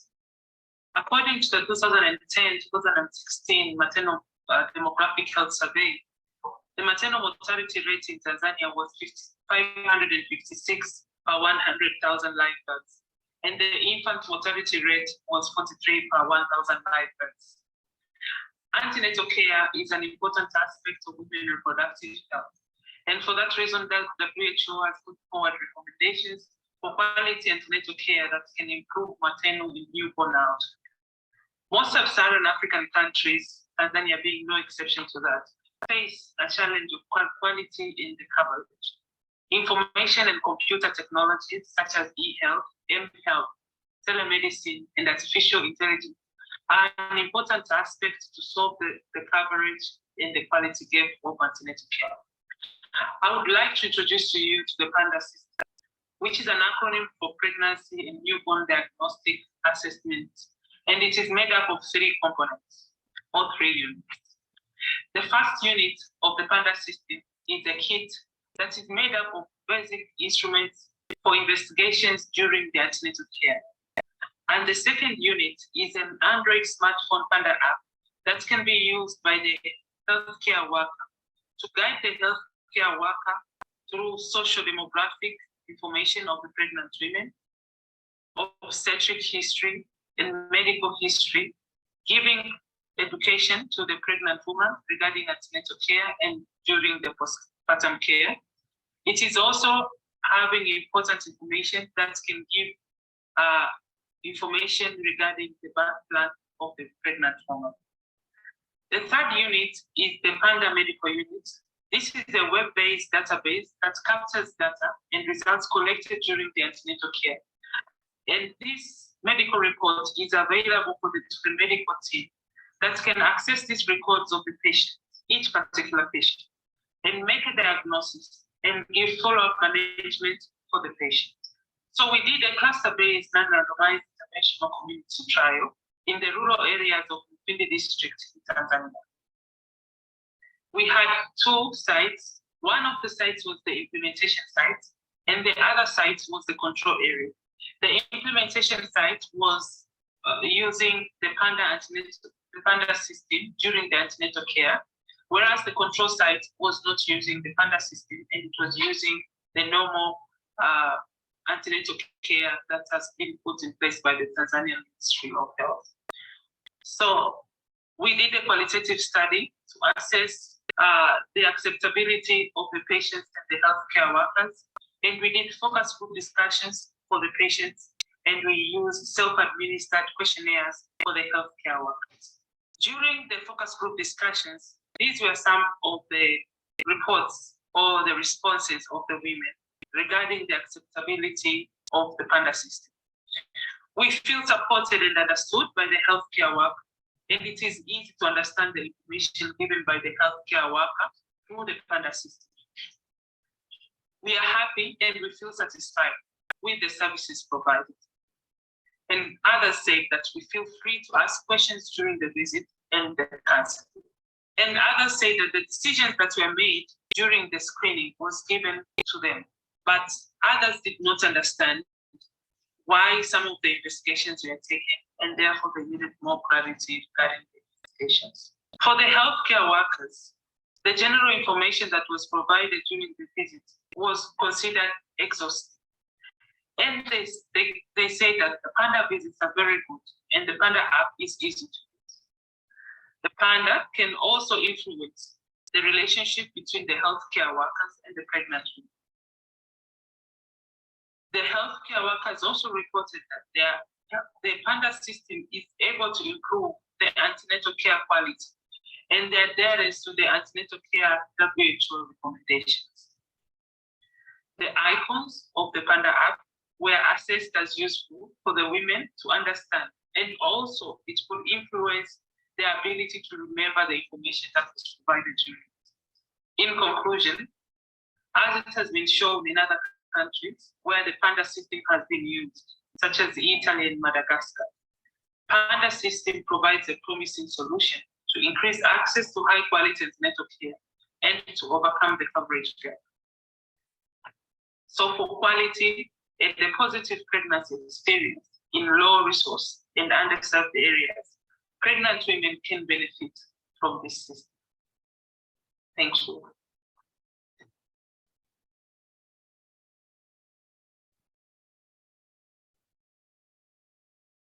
Good morning. I am Joan Calzada from the Pediatric Rheumatology Department at St. John Medical Hospital. First, I want to thank the organizing committee for allowing us to present our data learning about our telehealth program. In 2012, our hospital started the Hospital Liquid project that came to break with the concept of presentiality as the cornerstone of the attention, working towards a model of content that includes any way of communication, breaking the walls of the hospital to be accessible for the patients and families wherever they are. The patient portal development was included in this project as an access point to non-face-to-face care. The first version was implemented in 2014 in some medical departments and updated later to allow the development of new services such as video conference and clinical questionnaires integrated with the electronic medical record. This new portal was assumed by the entire hospital as a telecare channel, and its use was progressively extended to other departments. It has been developed to promote the access to the on-patient clinical information, what helps in the process of patient and family empowerment and self-managing, to guarantee a safe communication with the clinical team, avoidance of unnecessary presence, promotion of the prescription of some results of information. We started in 2014, including some patients and waiting to see the real use they would make and how we could respond to their needs. In 2016, a case manager nurse joined us team to perform nurse clinical activities, developing training and educational activities for the patients and their families, and to be the reference for the telematic context with the unit. At that moment, we took the decision of including all of our patients in the platform. The data I'm going to present were analyzed in December 2019. Considering that COVID-19 had had an abnormal effect in the virtuality of the visits for the obligation for face-to-face visits, data from this period have not been afterwards included in the analysis. A total of 2,551 patients are registered in our group of rheumatology in the patient portal. During this period, until 2019, 7,747 communications have been received, roughly 2,300 in 2018. When comparing the number of spontaneous outpatient visits, we have observed a 31.6% reduction in our specialty. However, the reduction was not seen in other specialties that follow up our same patients, but not using the patient portal for communication with the families. In those patients with a period of follow-up before the enrollment in the patient portal, we compared the number of visits in our emergency room per patient year with the number of visits after they participate in the patient portal. We observed a reduction of 26.8% in the ER episodes in our hospital patients. With fluid communication through the patient portal, we were able to recommend the most appropriate center for being visited, depending on the reason of the visit, and also in emergency situations. Maybe they can visit in primary care or in local hospital, not necessarily in our unit. It's very interesting to note how phone contacts also increase year by year, showing that when one non-face-to-face channel is promoted, there is a drag effect in other channels. This change in the paradigm of attention entails a change also in the reality of the typology of the business. It can be seen how non-face-to-face visits increased each year, displacing mainly the number of successive face-to-face visits, 24.5% of the total of the contacts with patients are telematic nowadays. In summary, telecare is a very useful resource in daily clinical practice, also in pediatric rheumatology, and its implementation modifies the reality of care, leading to a successful replacement of face-to-face visits. It allows better patient support and a more efficient organization of health resources, and the incorporation of the nurse case manager team suppose a turning point of the number of patients brought in the program and the subsequent benefits. Thank you to my team. Thank you to all of you for your attention today.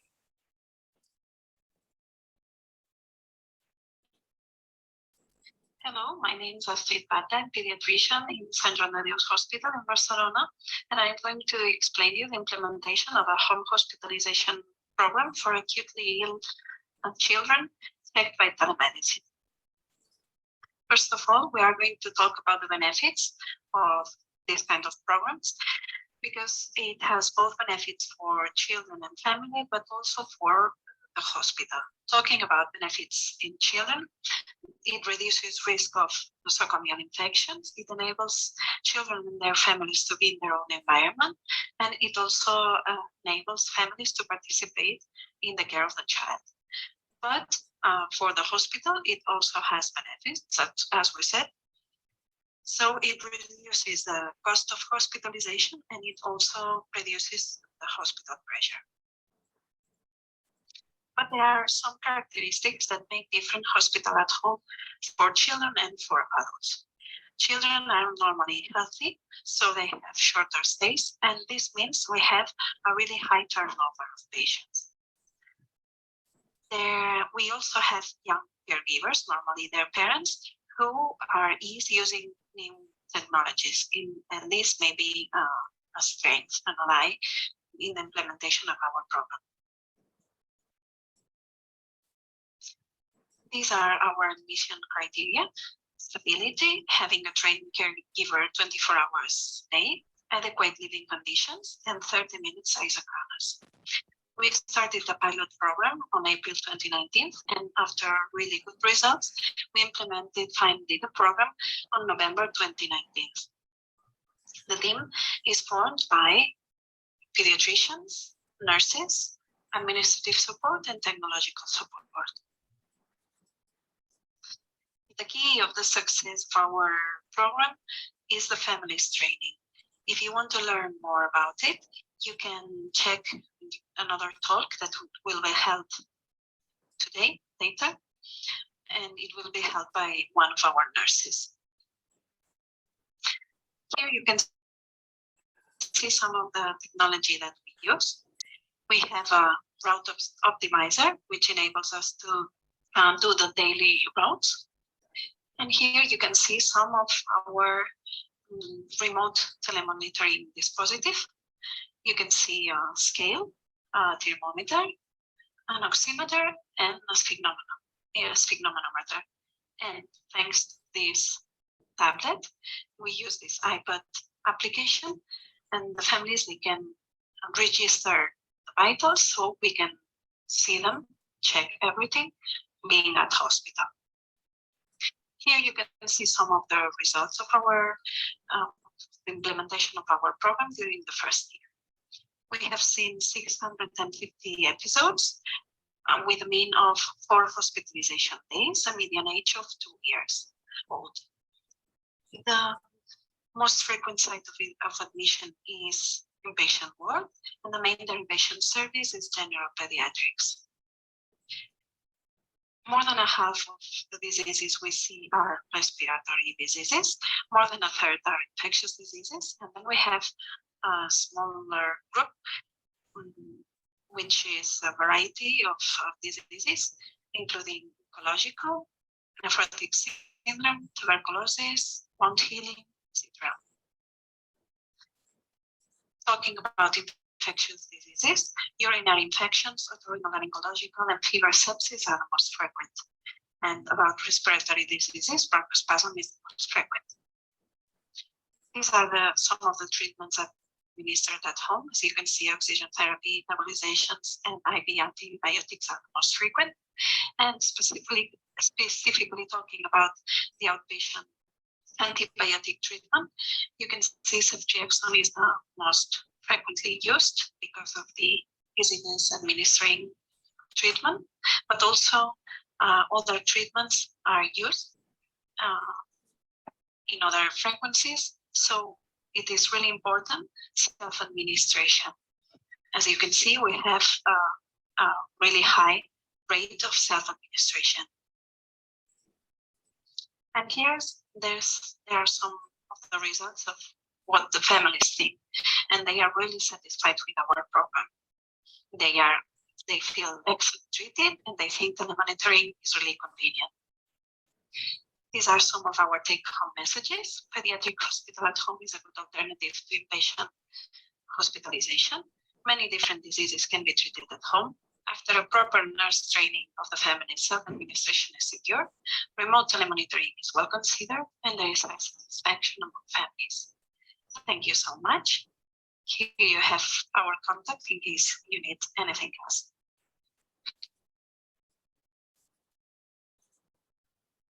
Dear distinguished guest speakers, moderators, ladies and gentlemen, I'm Taiwan Zhonghua Hospital Healthcare Quality Management Parliament Deputy Director Xu Dongchang. It's my honor to participate in 44th World Hospital Congress virtual writing talks and share our hospital experience to practice digital healthcare strategies. My presentation topic is collaborative information platform, smartphone feedback system reporting critical results of diagnostic tests, facilitates effective clinical communication and discharge of healthcare delivered. Our hospital scale is Central Taiwan Medical Center with 1,600 beds, 7 regional branch hospitals approved by CIB accreditation, 1.5 million outpatient visits, 48,000 discharges, 80,000 emergency visits in 2019. Critical test results refers to a variability less DBS from the normal range, which indicates a high risk or life-threatening condition of an urgent nature for which immediate medical action must be taken to protect life or to prevent the occurrence of complications. We listed 16 critical test results based on the risks of clinical operation requirement, such as severe hypoglycemia or hypoglycemia, hyperkalemia or hypokalemia, aortic dissection, and pneumothorax, as revealed by radiology. Our hospital critical test report following up process from critical test reporting lab staff monitor physician average within 30 minutes. Lab staff activate tracking procedure, patient discharge, responsible physicians, the and document medical record, responsible physician contacts patient for return follow-up visits. Critical test reported patients for 9,300 patients, include 52% patients and 5% outpatients and 41% emergency visits, 15% discharge critical results. We faced a low recall or return rate problem as the 2019 Q4 data showed 49%. Failure to follow up on these results in a timely manner would lead to delays in diagnosis and adequate treatment of important findings. Insufficient support physicians are not able to distinguish discharge from critical test reported notifications, unable to link patient contact information as a whole, lack of comprehensive follow-up information of patients. So we can smartphone feedback system provide information on diagnosis, lab data, radiology image, treatment, and applications of patient conditions. and whether the patient have been discharged and includes the contact information of the patient or their cares or next relatives. Those patients determine time that have been confirmed by the patient if the patient did not return to the hospital on time. The system will remind the healthcare team to follow up. Recall rate of discharge patient with critical results from 49% improved up to 88%, increased by 38% is significant change. Enhanced smartphone medical assistance significantly improves the recall rate of discharge patient with critical results. The critical test reported immediately of a return follow-up in the hospital must be customized according to the condition of the disease to help the responsible medical care team make quick and proper critical test reported decisions to treat child patients. This is my contact information. Thank you for listening.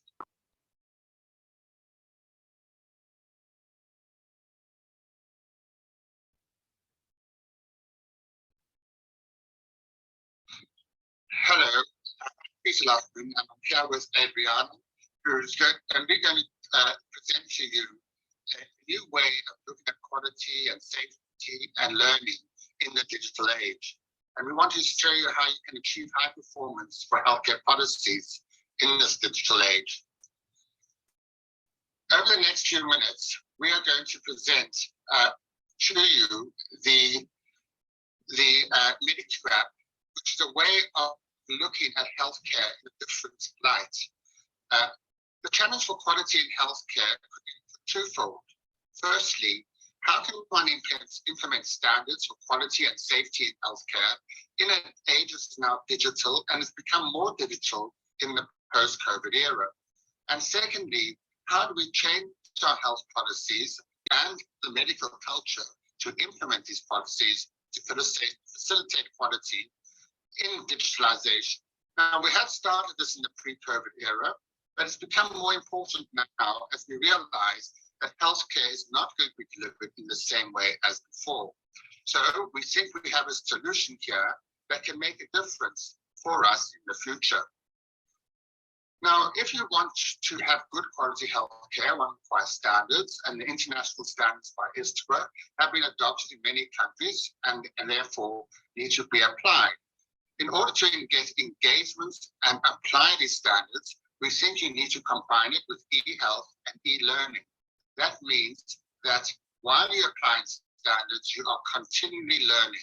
So this allows more connectivity and more risk optimization at that time.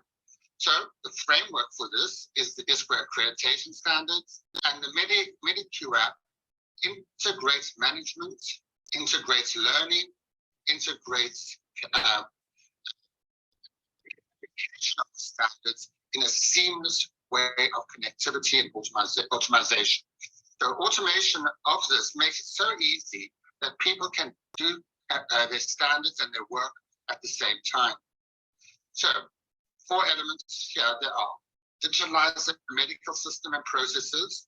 That means you require long-term strategic plans for digitalization, and most organizations will need to move this way in the future.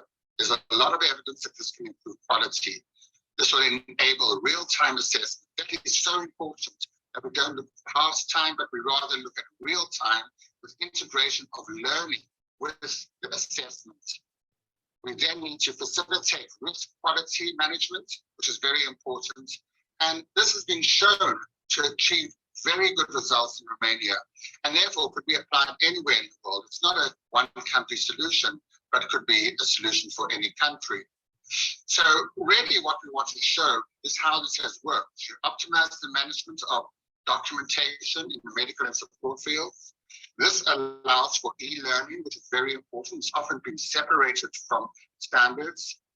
You can have clinical risk management as well as general risk management for the organization. This will have almost like a total quality management field, and that's very important. Will allow a remote working, which gives you the chance to integrate what you're doing at international standards, and you can achieve well, as we show here in this slide, in some of the organizations that have achieved attaining the standards at all levels, and in this slide as well, showing meeting the local accredited standards and indicators by using the Medicure app. So there is a solution available. However, it is not just that easy.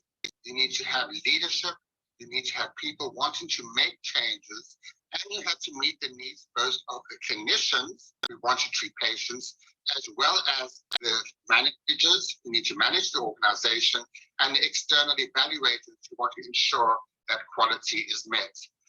There are other solutions, and here is an example. Find that it's there for reference to show you the differences between different kinds of apps and different kinds of approaches. But we think that the Medicure app can make a real difference to the way we address quality and safety. And in fact, it meets the Durand trilogy for quality: quality planning, quality control and measurement, and quality improvement. And as you know, Durand is Romanian originally, and we think that this closes the circle and brings quality back to Romania and can make a real difference. If you want any more details, please do not hesitate to contact us. Thank you very much.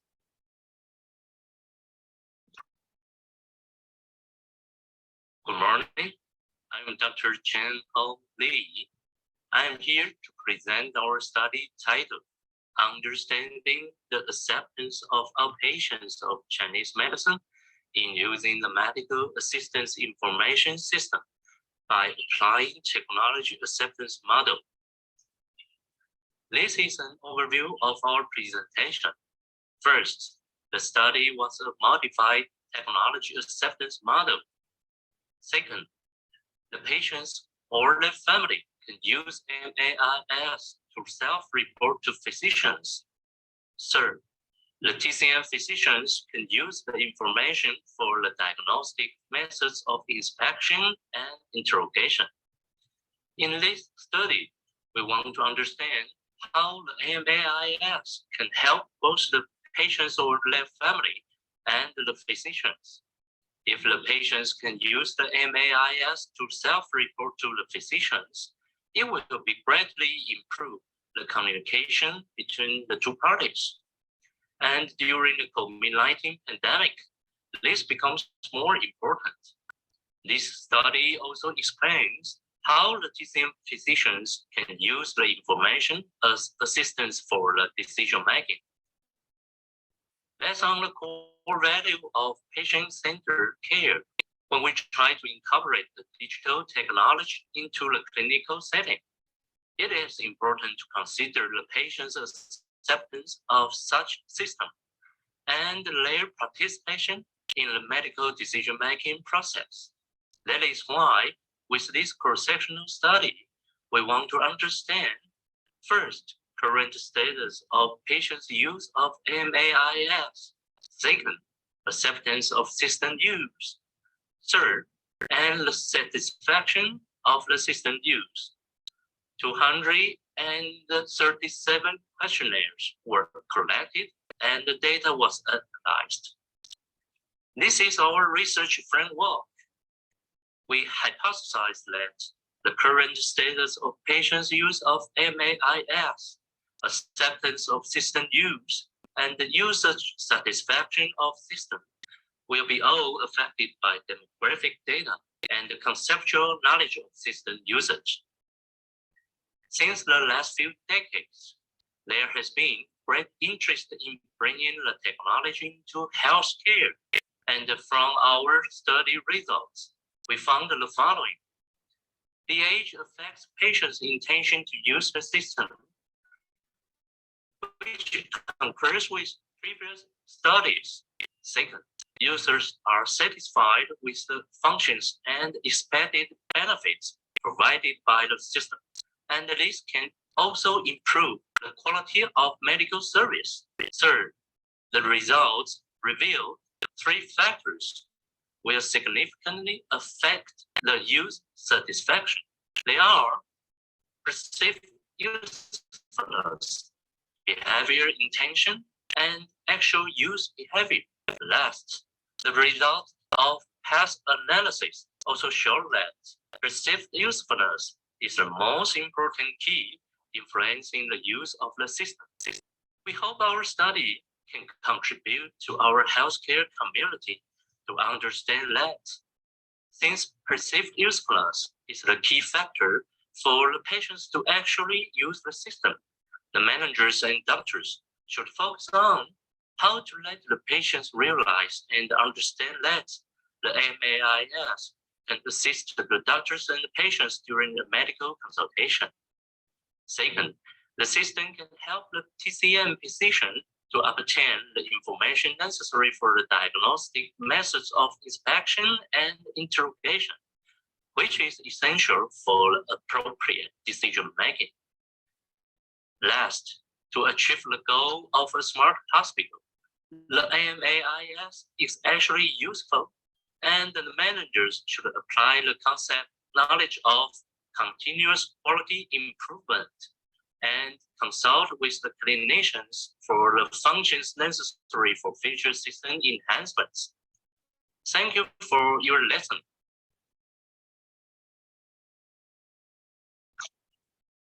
Ladies and gentlemen, good afternoon. It's my great honor to present this topic, utility of VR technology to enhance quality of patients' care and development of treatment decision-related technology for patients with oral cancer. I'm chief nurse of oral cancer work, and our team leader is Professional Yang, who is the head of the Department of Medical Education. And we know that oral cancer incidence and the death rate are very high in Taiwan. The average age of death for oral cancer is 10 years younger than other cancer. And for early stage oral cancer patients, they have more than 80% of 5 years survival. If we give them appropriate treatment, including the surgery, medication, and medication. Critical challenges for patients and families of oral cancer is when they release communication information from the health provider with verbal or written material. They cannot fully understand whole picture treatment, so they are very anxiety about the forthcoming treatment. Literature review show that anxiety patients cannot fully understand the content of a verbal service. So we need to develop and provide audio-visual material for pre-treatment education of oral cancer patients. And in our program, we try to increase treatment decision-related knowledge of health provider.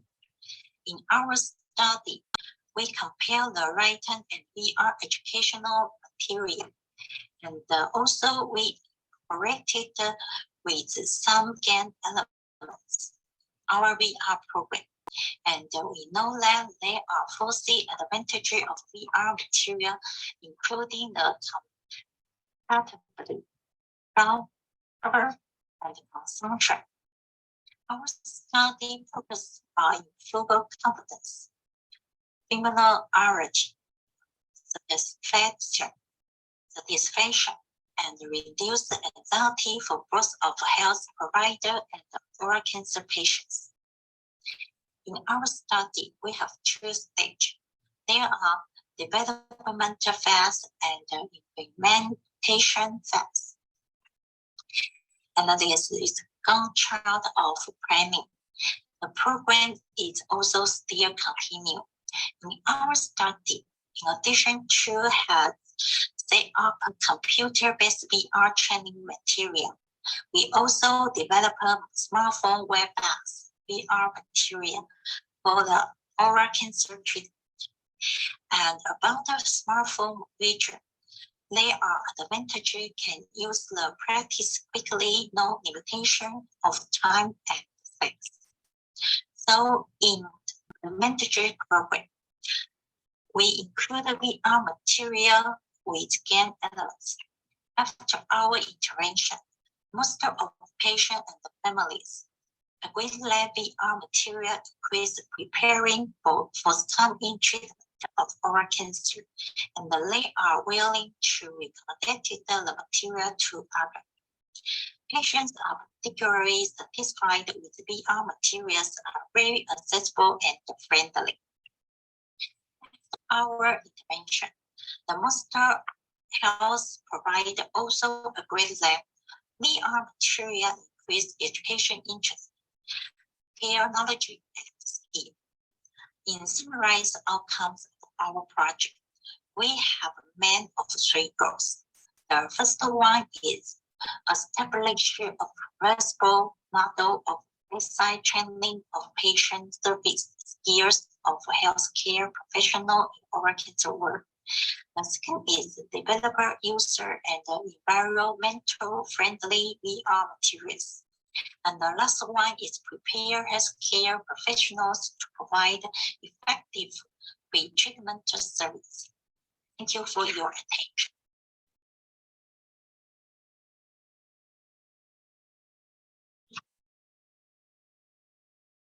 Good morning, I'm Dr. Chen O. Lee.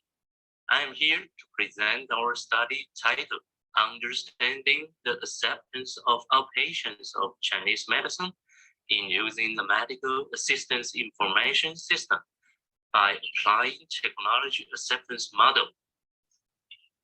This is an overview of our presentation. First, the study was a modified technology acceptance model. Second, the patients or their family can use MAIS to self-report to physicians.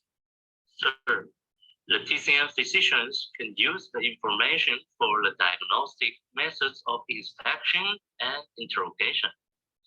In this study, we want to understand how the MAIS can help both the patients or their family and the physicians. If the patients can use the MAIS to self-report to the physicians, it will be greatly improve the communication between the two parties. And during the COVID-19 pandemic, this becomes more important. This study also explains how the TCM physicians can use the information as assistance for the decision-making. Based on the core value of patient-centered care, when we try to incorporate the digital technology into the clinical setting, it is important to consider the patient's acceptance of such system and their participation in the medical decision-making process. That is why, with this cross-sectional study, we want to understand, first, current status of patients' use of MAIS. Second, acceptance of system use. Third, and the satisfaction of the system use. 237 questionnaires were collected and the data was analyzed. This is our research framework. We hypothesized that the current status of patients' use of MAIS, acceptance of system use, and the usage satisfaction of system will be all affected by demographic data and the conceptual knowledge of system usage. Since the last few decades, there has been great interest in bringing the technology to healthcare. And from our study results, we found the following. The age affects patients' intention to use the system, which concurs with previous studies. Second, users are satisfied with the functions and expected benefits provided by the system, and this can also improve the quality of medical service. Third, the results reveal 3 factors will significantly affect the use satisfaction. They are perceived usefulness, behavior intention, and actual use behavior. Last, the result of past analysis also show that perceived usefulness is the most important key influencing the use of the system. We hope our study can contribute to our healthcare community to understand that since perceived usefulness is the key factor for the patients to actually use the system, the managers and doctors should focus on how to let the patients realize and understand that the MAIN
Sorry, we lost communication. We will start our next presentation. Just allow me for a minute.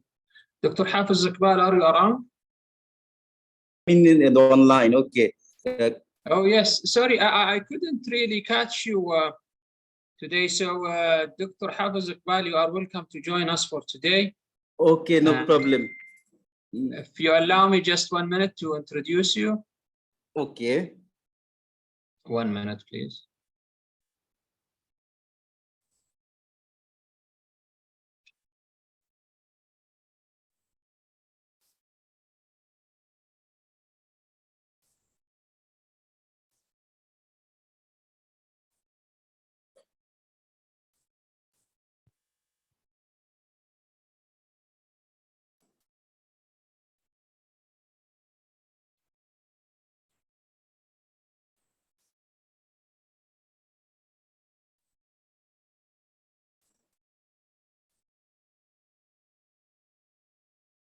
We all welcome Dr.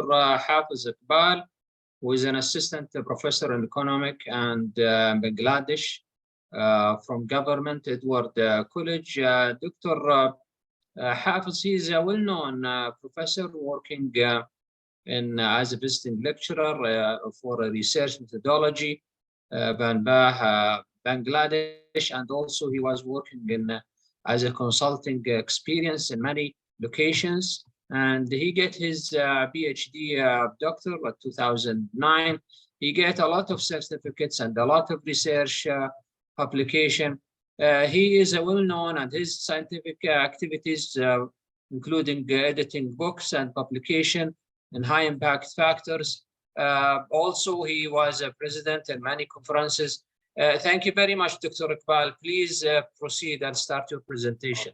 Okay, thank you very much for my intent. I will take few times to share my screen over here. Okay. Okay. Yes. Okay. Okay. Yes, go ahead. It's clear. Okay. Okay, thank you very much to give me the opportunity to present my idea to the knowledge-based society, and I'm really very grateful to the organizing committee. Okay, I would like to cover especially the how to say the changing direct to virtual visit for primary health care during the COVID situation.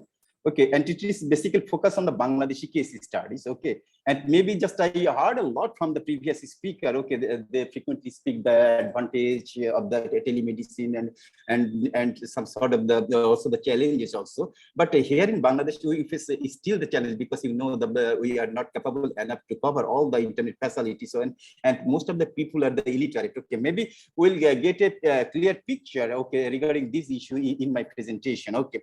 And first thing is basically that it is the empirical evidence of telemedicine, and it's the paper, okay, it's published from the primary care and community health, okay, and here we get basically that is a previously published paper, okay, published from the SAGE, okay, and here we see that the actually there are the we consider the telemedicine in terms of the economic point of view, because most of the speakers speak about the how to say the a pure medical science perspective, but in my cases I am a little bit exceptional, okay, because I mainly focus on the economic point of view as a health economist, okay, and here first of thing, the effects of the telemedicine in terms of accessibility, quality, and the cost. Okay, and for the patient care, access to health and the accessibility, and confidence, and the quality of life, and low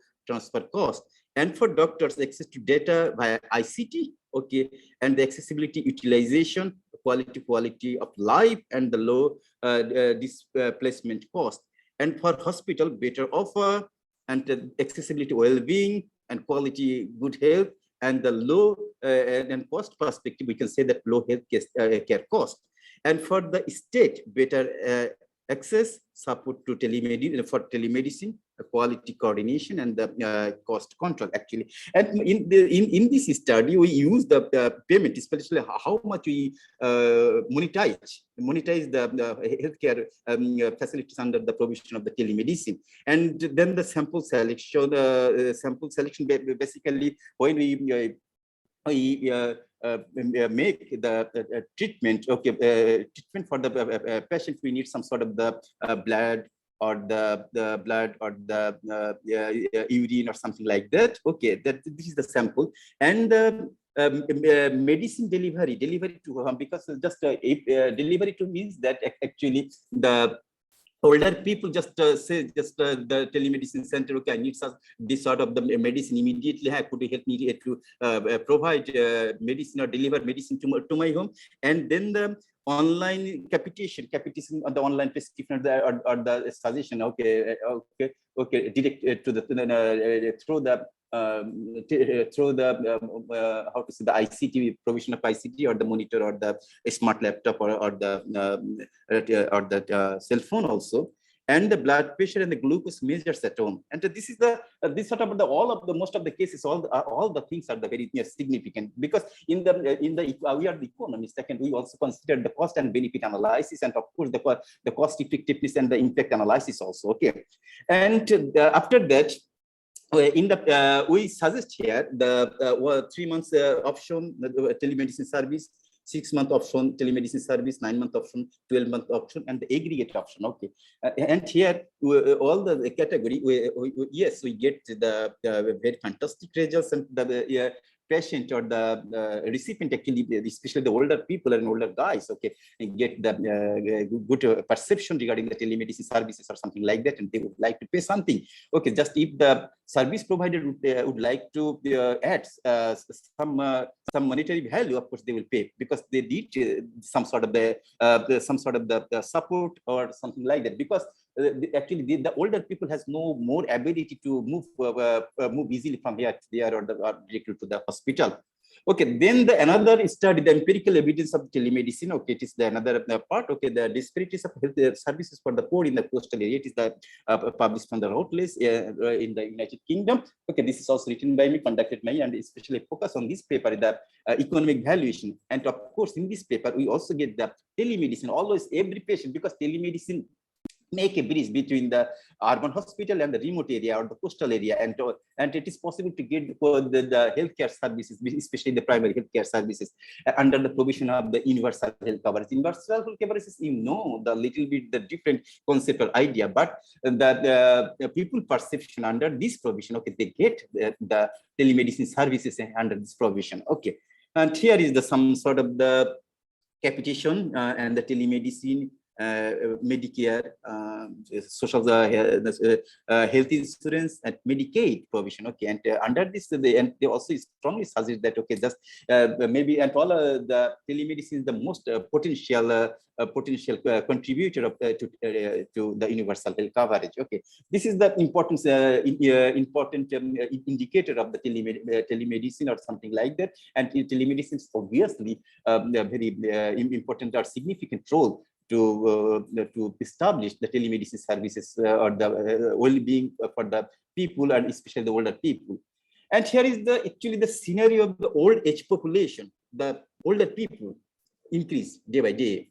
Okay, but we have no ignoring. Basically, in all over the world, we actually ignore the older people and the older guys, but sometimes we cannot realize their contribution in before. Okay, but we have as a state or the responsible or the society member or the young people or something like that, we have the responsibility to take some sort of the take care facilities or the Medicare facilities or Medicaid facilities through the provision of the telemedicine. Okay, here especially the increasing trend, meaning that there is a lot of how to say that older people increasing in the Bangladeshi case actually. And here is the population pyramid. Okay, just if we compare here the 2000 projection, actually 2016 up to the 2000 how to say the 2050, actually, just see the population growth, especially the older people are a little bit higher. It is actually the projection based on the Bangladesh Bureau of Statistics data. Okay, and here is the what types of actually the people, older people are suffering. Okay, cardiac related disease and respiratory related issues and the hearing problem and the visualization problem, and already the previous speaker also raised successfully this issue. Okay, but here is also the common problem in the Bangladesh, and of course, yes, we see such kind of patient, especially in the hospital, and when the people are a little bit getting old. Okay. Here is actually the COVID, under the COVID scenario. Just if we consider or think that the COVID is a really very unexpected pandemic situation, and of course, just if we look back the scenario, of course, the older people are mostly affected. Okay, compared to those of the other groups or the middle-aged group or the young group or the children group or something like them. Okay, and we have no scope and to ignore the older people, and of course, as a state, yes, it is our responsibility to give them the healthcare facilities properly. Okay, and then the healthcare for older adults during the COVID-19. Okay, the worldwide pandemic has caused by the COVID-19. Okay, and disproportionately affected elderly person actually here. And what's why it is the matter? Basically, just based on the existing empirical study and the literature also, okay, we get a lot of information regarding this particular issue. First thing is the person age 65 or and above accounted to roughly 80% of the death during the COVID-19, puts them at risk at the negative outcomes and the serious diseases. Okay, and that's why they are the mostly representative under this vulnerable group. And another issue is basically the older people have less physical strength and immunity power, and are affected more promptly by communicable disease compared to the young adult during the COVID-19 pandemic. Okay, and the way to solution. Okay, the telemedicine is there, obviously, based on the previous speakers or the presenter also. We get a lot of information, a lot of way how to solve that healthcare problems in all age group, and through the provision of the telemedicine. Okay, but here is important thing is basically the telemedicine is the approach to real-time conferencing, then the forwarding application to deliver healthcare or something like that. And then it is the potential means of the reducing in-person interactions with other healthcare professionals, older patients, and the caregiver. And it encourages the safest delivery of critical medical care in any dangerous situation, and equitable as well as the inclusive healthcare facilities. Very important thing is the third point, the equitable and the inclusiveness. Because just if you consider the hilly region or the remote rural area or the riverine area, of course, the patients little bit get less standard healthcare facilities. But important thing is that telemedicine will be the potential solution of regarding this issue, and to mitigate some problems related to the healthcare facilities or something like that. But important here is also the challenge actually, because the developed country cases, especially I saw the Spanish case, okay, and the other countries experience, okay, but there is no problem because the people are capable enough, okay, and they are smartly use the smart device, especially the smartphone or the tab or something like that. But here in Bangladesh, most of the people are the illiterate and the poor. Okay, and sometimes they have no. This is the challenge actually, and they have no idea how to operate and how can communicate the doctor. Okay. As a consequence, it creates a challenge at the hindrance, particular the effectiveness of this the telemedicine services, okay, or something like that. And another important thing is, then another challenge is basically the people, okay, the energy crisis in Bangladesh, because the telemedicine always require the strong bandwidth facilities, okay, or the internet facilities. But here in Bangladesh, actually the internet coverage is actually not Bangladesh government and the Bangladesh people not get such kind of facilities, especially all corner of Bangladesh. Okay, and it is the really very terrible in the rural areas or the other remote areas in Bangladesh. Okay, this is the little bit challenge. Okay, despite this, okay, the thing is we also suggest that the telemedicine is the most potential way to solution, because it is the cost effective and easily communicate with the doctor. Okay, and in that perspective, it is really very relevant and significant. And what about the existing literature? Just if we look back at the existing literature on the empirical study, the patient, especially the innovation and connection of high speed and high bandwidth connection is the most essential and the most vital role play to implement the telemedicine service very effectively. And especially the cardiology, dermatology, psychiatry, and the pathology and oncology related issues. So especially when the people are connected with the telemedicine service, okay, okay, they get such kind of benefit, because the previous if we look back or memorize the previous speakers' presentation, of course, they also uttered these sort of issues in their presentation. Okay, and it is basically defined as a broad wide the encompass healthcare that rely on telecommunication technology to deliver medical services. Okay, this is the existing literature. Okay, this is the, and suggest or present this issue. And here is the basically what about the telemedicine and the COVID under the COVID. During the COVID pandemic, there was a substantial shift of the telemedicine to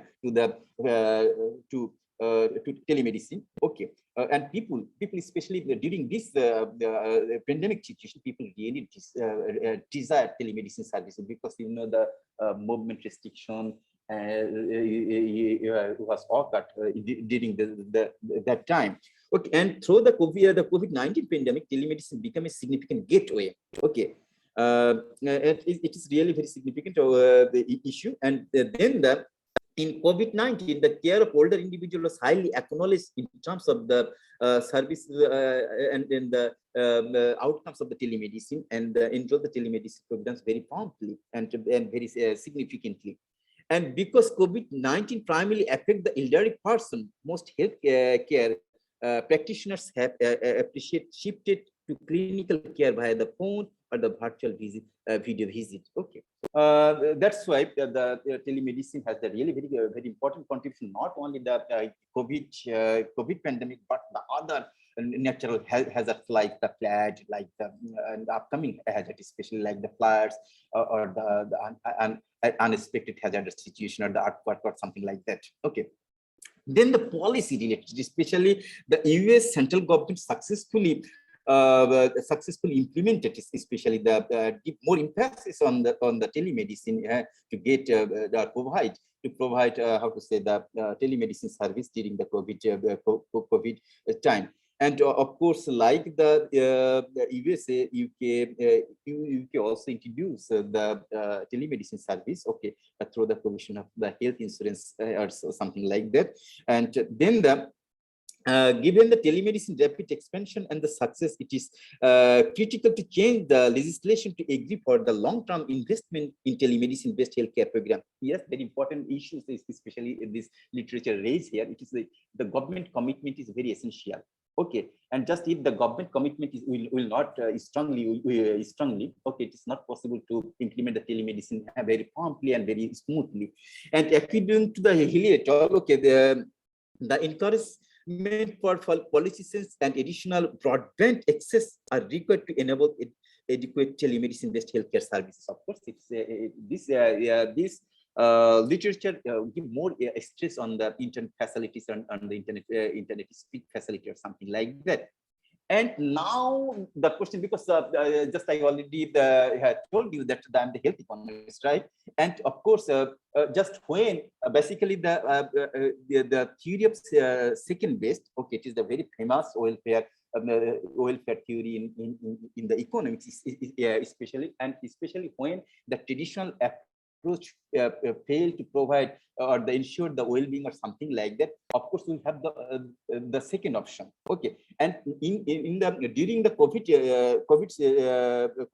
pandemic situation, it is not possible to provide the physical or the direct healthcare services because that was the risky. But alternatively, okay, just if we stop the healthcare service, yes, the situation will be really very terrible, okay, and uncontrollable, okay. And in that perspective, the second option maybe the telemedicine option, and through the provision of the ICT or the internet-based intervention or something like that. And just if we look back here, the figure, of course, the initial is just the equilibrium point is the P, and when it is not possible to get the first option, the second option may be the point R, because here this borderline, and this is the social welfare indifference curve. Okay, they are intersect at point R, and that point it's possible to ensure the well-being or something like that. And basically, just we carried out the recently it is completed. Okay, the telemedicine related healthcare services for the elderly people in the Pabna district, my own district in Bangladesh. Okay, and just this theory motivated us a lot. Okay, how to implement the provision of telemedicine or telehealthcare services in our local society. Then the which methods just we apply just when we carried out our research. Of course, the Pabna and a few sort of the data collected from the patient enrollment register book, or sometimes that depends upon the internet based on their name. Okay, and the patient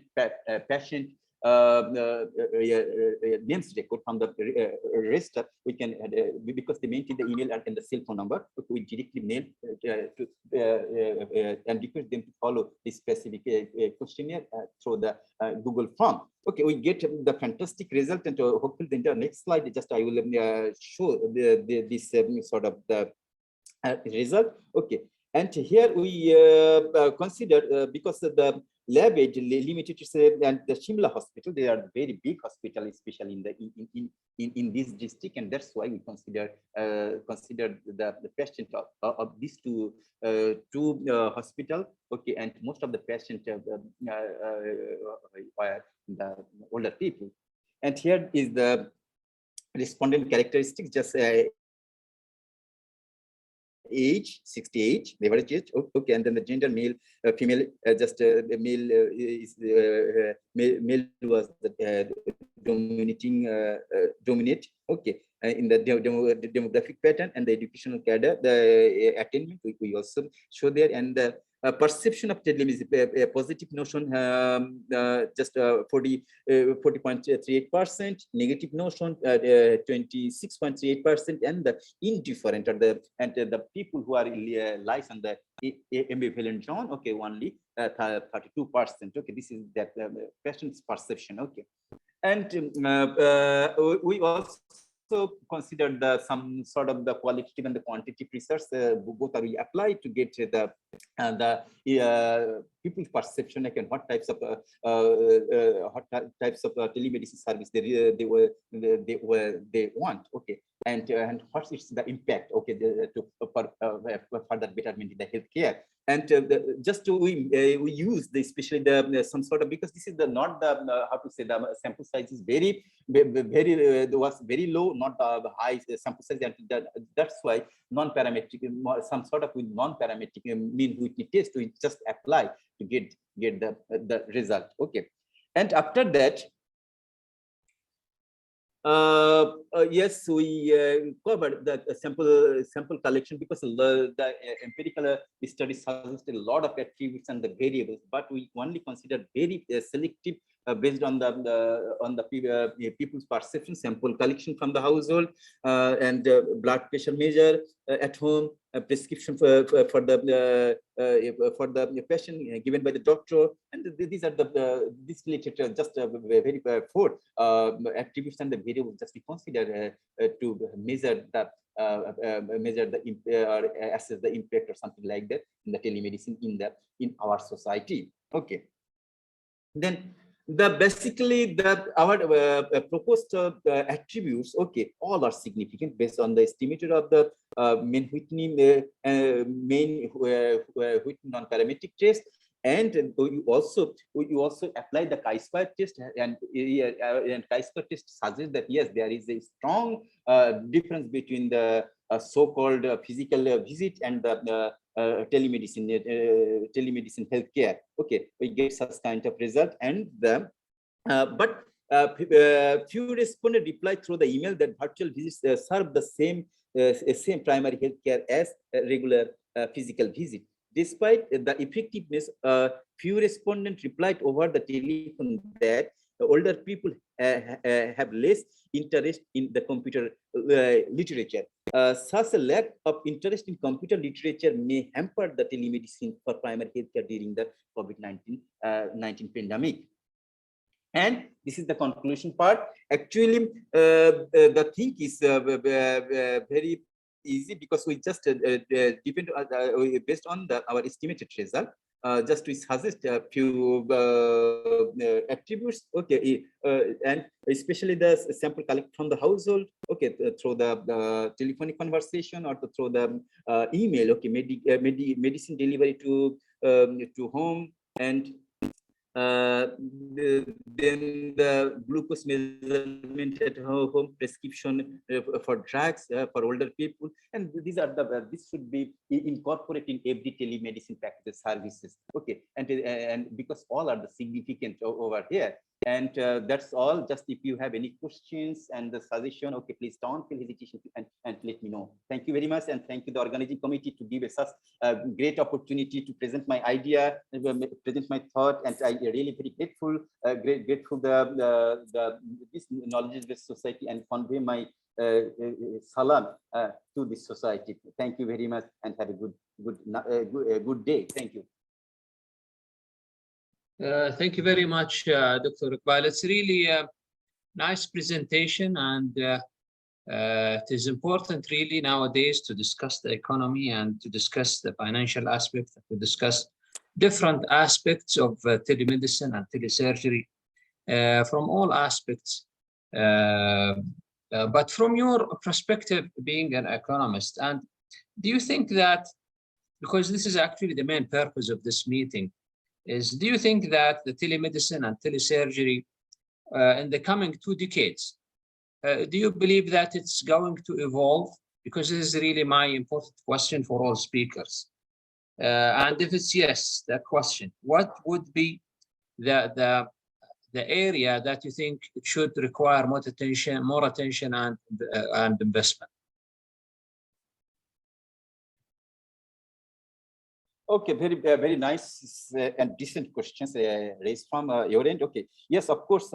Just I maybe it will be more convenient because just government can regulate or monitoring this issue, and investor, especially just investor. Just you look back, especially the telemedicine, in the just if you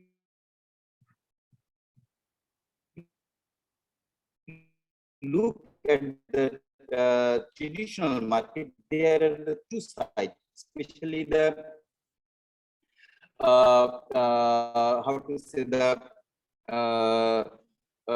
patient, the receiver, and the doctor, the provider. Okay, is important thing is in the healthcare market, there are the three groups or 3 actors, because the pharmaceuticals is another group. Okay, and in that perspective, same platform under the provision of the telemedicine, of course, people would like to pay more because they want comfort. Because when and older people, especially, they have the less ability to move forward to the hospital. Okay, as a consequence, actually, the payment is not a not a matter. Hello. আমি একটু পরে phone দিচ্ছি, আমি একটা meeting আছে। Sorry. And they get actually, just if we consider the compensating surplus, okay, or the marginal winnings to already pay, because marginal winnings to pay the additionality. Okay, for additionality, just if the telemedicine organizer or the doctor, okay, pay something additional, of course there is a possibility to get the more money from the older patient. And just if we get the aggregate amount of money, okay, or and just if we get the total volume of money, and just if we make projection under the provision of net present value or the present value position and the benefit cost ratio, it is get a larger amount of money, and of course they are ensure the quality of health and ensure the capital accumulation and the income generation or something like that. This is my explanation. Am I making sense? Yeah, absolutely, doctor. You are right. And I think as you know, nowadays the economic and the financial aspects are quite essential to be evaluated and to be addressed. And also the manpower issue and planning and design for the coming decades, as you know, is quite essential for each country. Even from the medical aspect, we are training our staff and our residents for a specific way of teaching. But does this fit the future or not? We have to ask. And we have to know from the expert people like you, should we continue in our traditional and classical teaching, or should we move to the next generation of teaching, where we can improve the current healthcare combination with expert and international researchers. So I totally agree with you. Your point is quite valid. And thank you very much for joining us for today. And I'll be in touch with you soon in the coming few days. Okay, thank you. Thank you very Any much. question? Any question from the audience?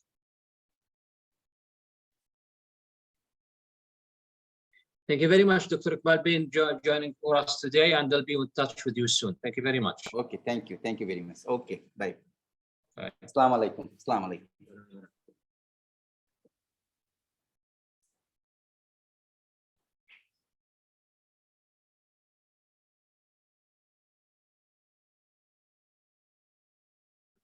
We'll move to the next presentation before Salah time.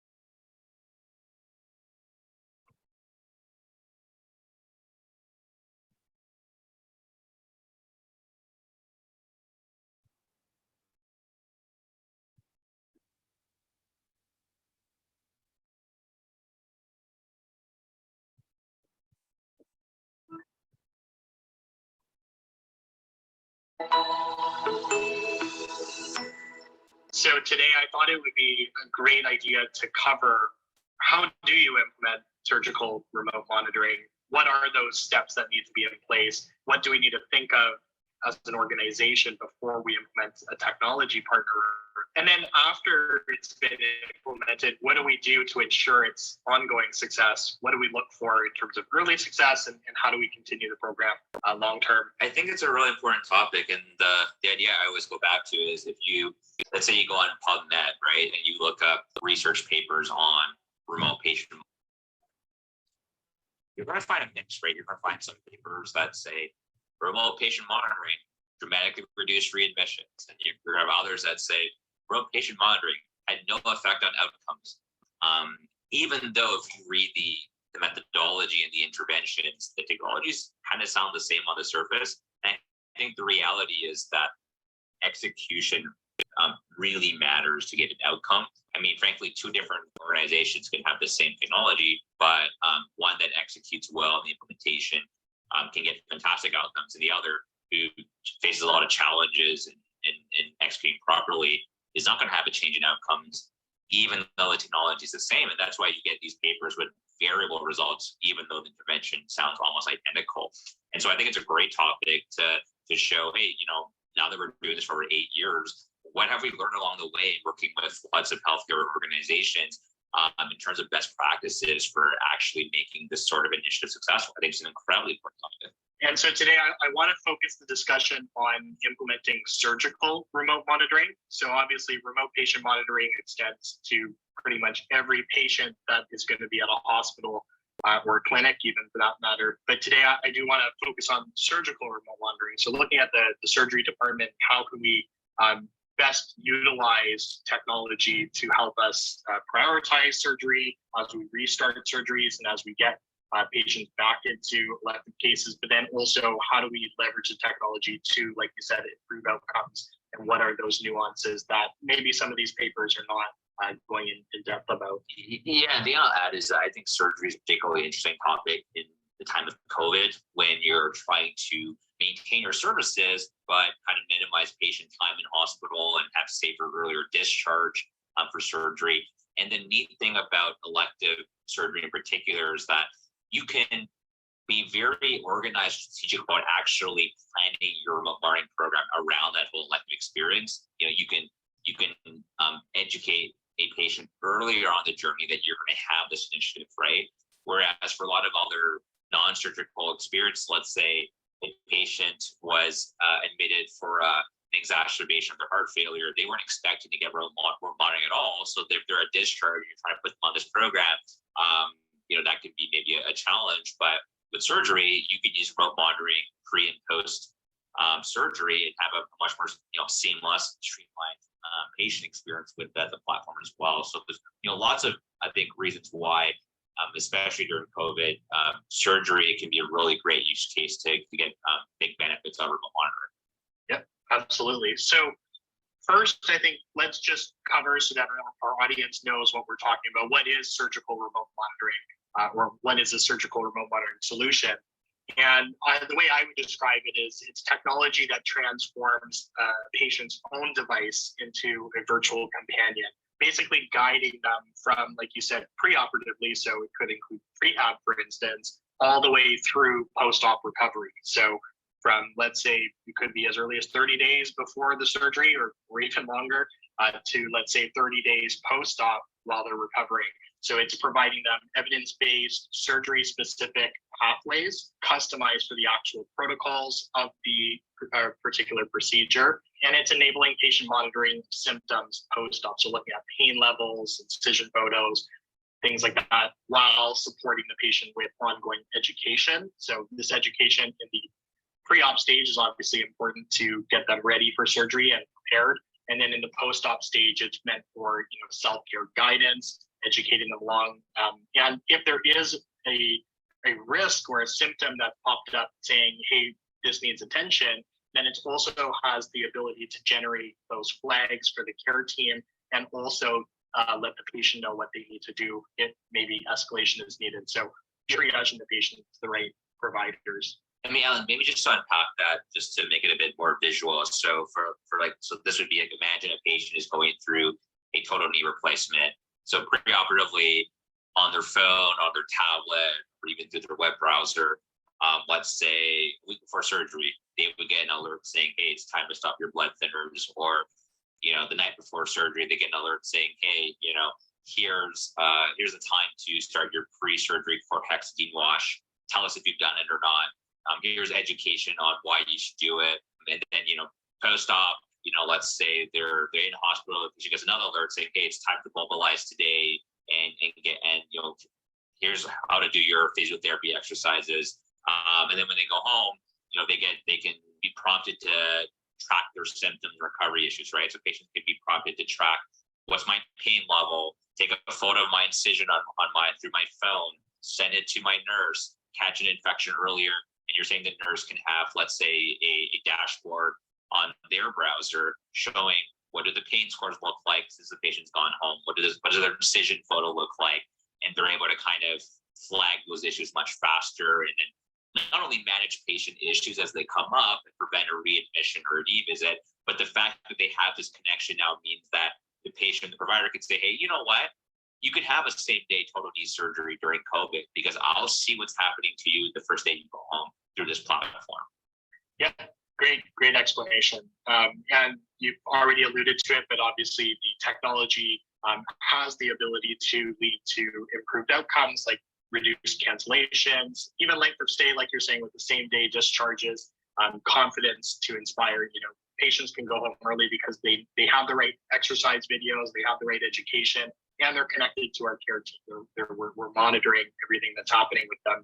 So obviously reduced readmissions, ED visits, like you mentioned, and overall just total cost of care. I think the last part of the technology that I want to highlight is that all of the patient-reported outcomes, so in this case, even compliance to protocols, as well as general PROs like pain scores and anxiety scores and things like that, all of that data is collected by this technology and then it's stored for the hospital and the care team, easily exportable. You can use it for research, you can use it for quality improvement purposes, and it's ongoing. So Alan, I'm a hospital, I'm a surgical program director. All right, I'm bought into the concept now, but I guess like I need to find technology to use for this, a platform to use. So how do I go about finding the right partner? Right. So, I mean, first thing, obviously, just choose seamless MDD. But aside from that, I'm kidding. basically, I would say a couple things. One thing that I want to highlight is we do have an episode on the podcast on the topic of building versus buying technology or a surgical remote monitoring program. So definitely check that episode out if you do have the resources and are wondering if that's the route to go. But I think, Josh, you're right. Like, so we need to look at how do we choose the right technology partner? And I'd say the right technology partner will provide both a proven, effective technology platform and have high quality professional services in the form of maybe an extension of your team that can help support your success ongoing. So in terms of the specific components to look for, I'd say there are a few key technology components and a few key service traits to look for. The first three that I can think of off the top of my head, one, make sure that it's multi-platform. So meaning it's available on a patient's smartphone, their tablet, their computer, basically any device, because you want to be able to ensure that patients can use the technology. So accessibility is super important. And then also caregiver access added on to that. Yeah, and it just reminds me. So I remember when we first started Seamless many years ago, when we were doing hip and knee replacement for the first time, one of our first partners let us come in and actually sit down next to their patients who were having a total joint surgery and kind of watch how they would interact with our platform. And I remember there was, this patient, she was probably in her 80s and she took out her iPad. So she had an iPad, right? But then when we watched her interact with the program and try to set it up, we realized, oh, wow, okay, she doesn't know her Apple App Store password, so she actually can't even download an app. But she could, but she'd be able to use a browser-based version. She could get the email reminders. And so I think we learned early on that you can't assume that just because a patient has a mobile device that they can even use an app. And so to your point, Alan, being available on apps, but also the web browser, having text message reminders, having a full suite of channels for patients has been really critical for accessibility. Absolutely. Great addition. The second component in terms of a key technology trait that I can think of is that the technology partner has out of the box clinical pathways that are customizable. So, maybe the technology partner has done same day hip replacement pathways before. Well, now we can implement that same pathway and customize it for our protocols and use our education if we'd like to, because the care plan's already kind of built, which makes the process just a lot easier. And I think it's also interesting things where, we do realize that every hospital does have their own, booklets, right? You have your 50-page booklets. But I think the thing that's often missed is that it's not like we're just taking your 50-page booklet and then you're just emailing the patient a 50-page PDF. You can do that already. You don't need a remote monitoring platform for that. But if it's about, hey, I want to actually have reminders for these 50 different things, or I want to have, I want to track these, 10 symptoms, and I want all these specific, branching questions based on what the patient answers in for each of those symptom tracking questions about pain or nausea or knee range of motion. And oh, by the way, I want to have all these different alerts for thresholds if their pain is too high or the temperature is too high. And oh, wait, by the way, like should the threshold be 8 out of 10 pain, 6 out of 10 pain? So there's all these nuances about the out of the box pathways that when a partner has done it before, you're not having to start from scratch. You can say, hey, like what worked for these 10 other organizations for total joint replacement? Can I just take what's worked and then customize it a bit more to match some of my needs? But I think people often realize there's all these nuances around a program like this where there would be a ton of trial and error to design a pathway from scratch. Yeah. And actually, there's just one term in there that I wanted to unpack. You mentioned branching logic or branching questions. Just for folks who might not know what that is, branching questions is basically if a patient answers X, then they would receive a different question or a different education compared to a patient who answers Y on let's say a survey or completing a checklist activity. So it's basically an intelligent platform that chooses when to send which piece based on the patient's input. So another technology component is around the dashboards and analytics. So like we mentioned in the beginning, there's the ability to monitor patients' activity once they've left the hospital. We need to know what's going on with their symptoms, what's going on with their pain levels and their wound, and we need to see photos of that. So basically, a technology partner that I would choose would be one that has robust dashboards and analytics, where you can actually see patient engagement and activity levels, as well as all of these patient-reported outcomes, and maybe even establish what the trends are for the population, and show it maybe in a graph format so it's easy to digest. And then I think third on that would be the survey response rates in general. So if you're sending out for, let's say, let's keep using that hip example, maybe we have a host survey that's going out and we want to collect that from our patients. Well, we need to ensure that we get the right response rates, and we need to be able to see that back and then actually see what the survey responses are there as well.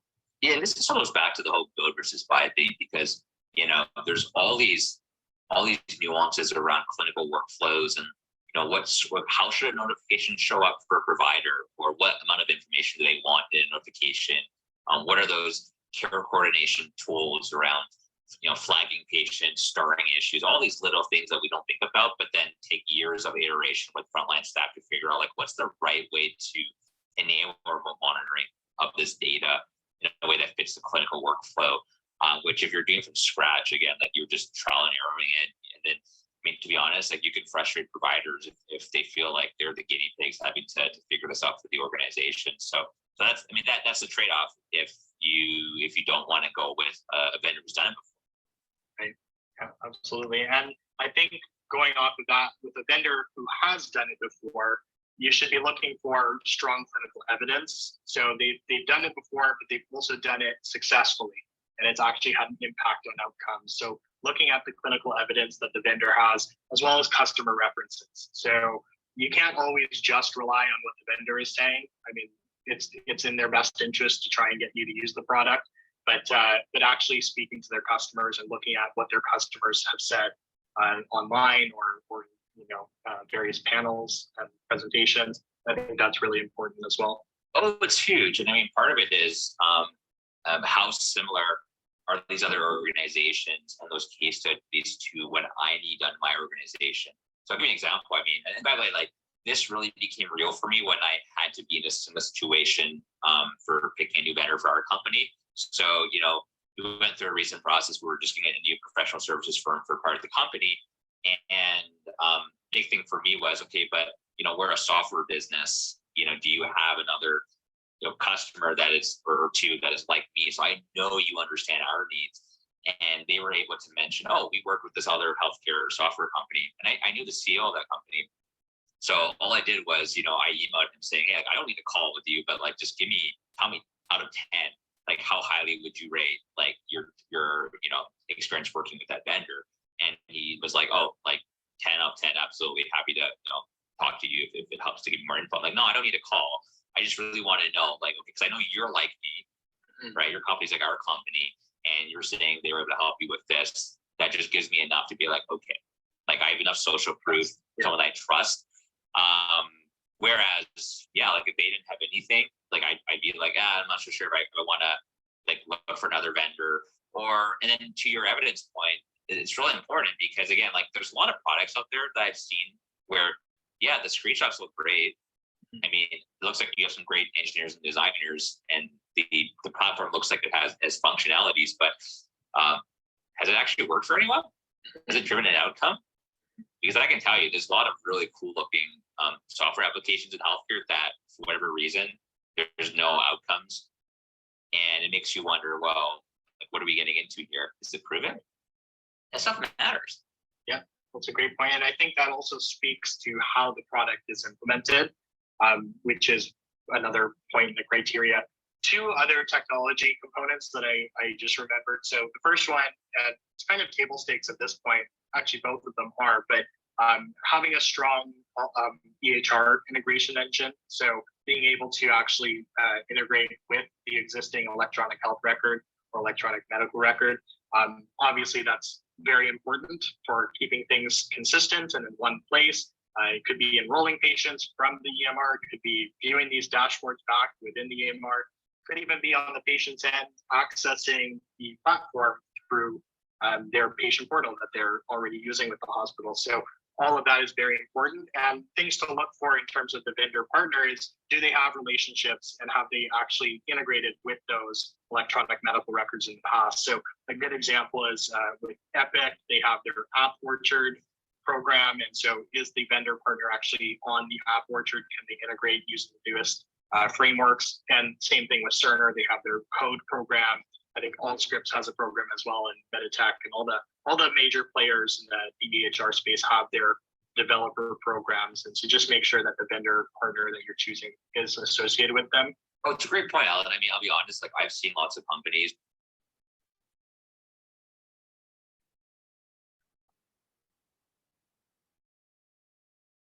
So I think we are done for, we'll have a break for Maghrib, inshallah, and we'll be back on time, almost 7:10.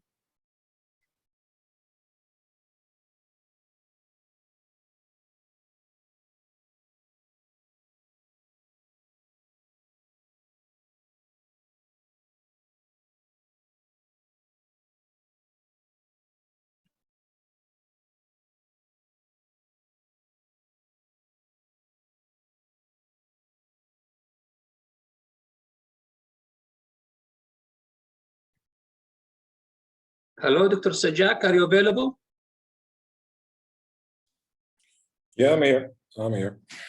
Welcome, Dr. Sajak. It's our pleasure joining us today. If you allow me just to introduce you, 1 minute, please. Yeah, sure. We would like really to welcome Dr. Sajak Pauwels. He's originally from Amsterdam, Netherlands, and he's working now as a surgeon at training Agabilisian Bethanian Hospital in Frankfurt. I'm sorry, but I hope that I'm spelling it right. In the main Germany, and he studied in medicine in Nijmegen and in the Netherlands from 2008 up to 2014. Dr. Sajak is a well-known researcher on scientific committees, and he has a lot of publication and chapters edition. He published more than 120 peer-reviewed articles in reputable journals and more than 50 oral presentations. It is really our privilege, Dr. Sajak, you are joining us today. So please proceed for your presentation. Thank you very much. Yeah, thank you very much, Mohammed.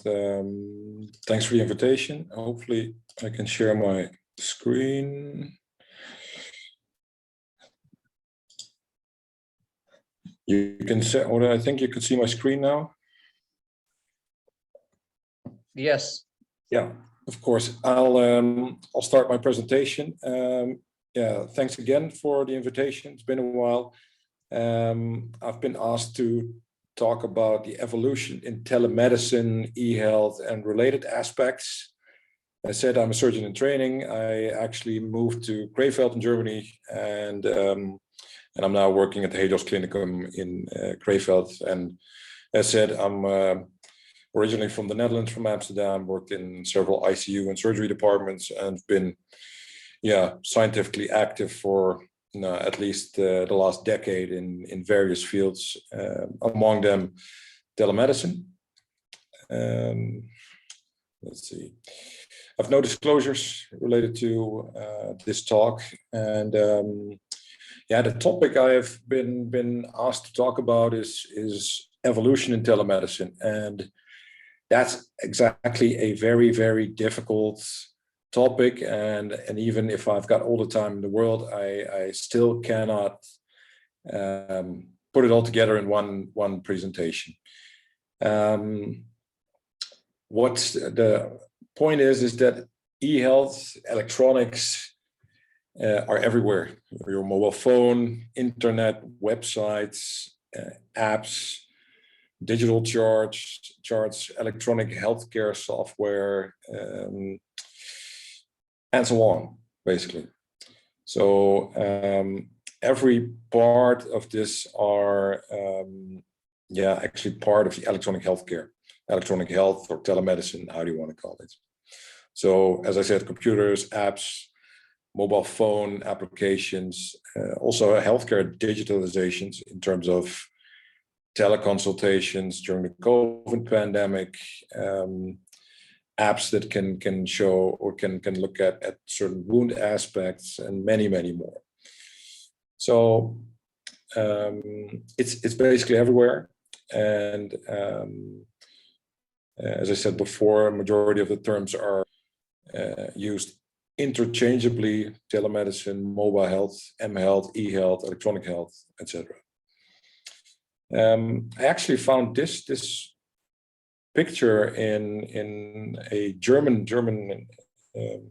healthcare journal, and it actually beautifully summarizes what's happening at the moment in healthcare technology in terms of so-called trend health, in terms of wearables, fitness apps, social media applications, in terms of the real healthcare digitalizations. In this particular slide called eHealth, in terms of electronic patients files, prescribing e-medication, in terms of handling your medication prescriptions online, fax them to or email them to a pharmacy so that our patients can get their medication without moving first to the hospital, get a prescription, and then go to the pharmacy. At the more technological side, we have surgical robotics for robotic surgery, the whole sensory developments, and finally the whole 3D printing, 3D printing of prosthesis, of vascular grafts. There are too many applications to think of. And finally, what they summarize in this particular article is the so-called data health, the usage of big data to get more in-depth knowledge of scientific literature, scientific aspects, artificial intelligence, and so on. So there are a lot of applications that are all electronic healthcare, but have a different point of view and how they are used at the moment. I wrote a few things in the last few years about e-health and telemedicine in facial plastic surgery, in particular the usage for patients with facial paralysis. These articles are all published, so you can read them. The one in Health Sciences Review is open access, published so everyone can find it online and read it.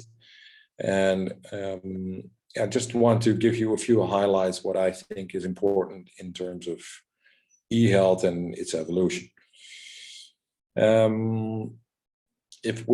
This is actually two parts of the first article I want to show you guys. If we purely look at e-health in terms of electronic health, there is an official definition, which we can read in the first text box: an emerging field in the intersection of medical informatics, public health, business, referring to health services and information delivered or enhanced through the internet and related technologies, as originally defined by Eisenbach and colleagues. So even the definition of electronic healthcare is quite vague. And if we refer to the slide I've shown you guys earlier, there are a lot of things that can put under that we can put under this definition. Secondly, the definition of mHealth or mobile health is actually a part of electronic healthcare in terms of what can we do with our mobile phone or smartphone apps in terms of medical information, enhancing healthcare, etc., etc. So is it really necessary to create a formal definition, as I showed you earlier? In my opinion, yes, but it's if you define your application, whether it's eHealth, mHealth, or something else, the thing is you need to define your application, the usage, implementation, etc. These are just two tables to give an overview what kind of options we have in for example, plastic surgery. But there is much more literature out there for other surgical fields, other medical fields, etc. That can range between smartphone cameras that can make smartphone apps that can save photos of surgical flaps in terms of they can check whether there's a wound distance, etc. It can range from teleconsultations using your laptop or your mobile phone. Also, a few apps are on the market that can look at skin lesions in terms of make a picture with your phone or with a camera, upload it into the program, and they check using, of course, artificial intelligence and related technology to assess whether this might be malignant or not, to give an initial identification. The second table is more in terms of the facial palsy treatment, and there, in that particular field, there's a really interesting increase in the use of videos to assess treatment effects of, for example, physical therapy, for example, Botox treatment in terms of when patients have synkinesis after a facial paralysis, but also the assessment of the smile after facial reconstructive surgery, and that can be done with normal 2D photographs, with 3D cameras, with 4D cameras. And as you might know, there is no golden standard. It's a field that's evolving, and it's still evolving in the last few years, but also in the coming years. So hopefully we'll get in that field, we'll get a golden standard how we can measure changes after treatment in the face, not only for facial plastic surgery, but also for other related fields. So as I said, do we need a definition? Yes, but related to your own eHealth or mHealth application. What's the application? What can we do with it? How can we implement it? And for which patient groups and healthcare professional groups? There are also people that think, yeah, definitions are fine, but they're already living in some sort of metaverse, using every piece of technology we can think of, and those people are more evolved in the eHealth and technology side of things. One of those persons is a good friend of mine. That's Professor Shafi Ahmed from London. He's a colorectal surgeon over there, but is extremely focused on research and education in regards to augmented reality, telemedicine, robotics, and everything that comes with it. And this slide of one of his older presentations summarizes it all. So for people really interested in the evolution of telemedicine, eHealth, mHealth, please follow him on his LinkedIn page. He posts things regularly, and also his lectures are freely available online, and he's almost everywhere. So he's a very busy man, but he knows almost everything about the evolution of telemedicine.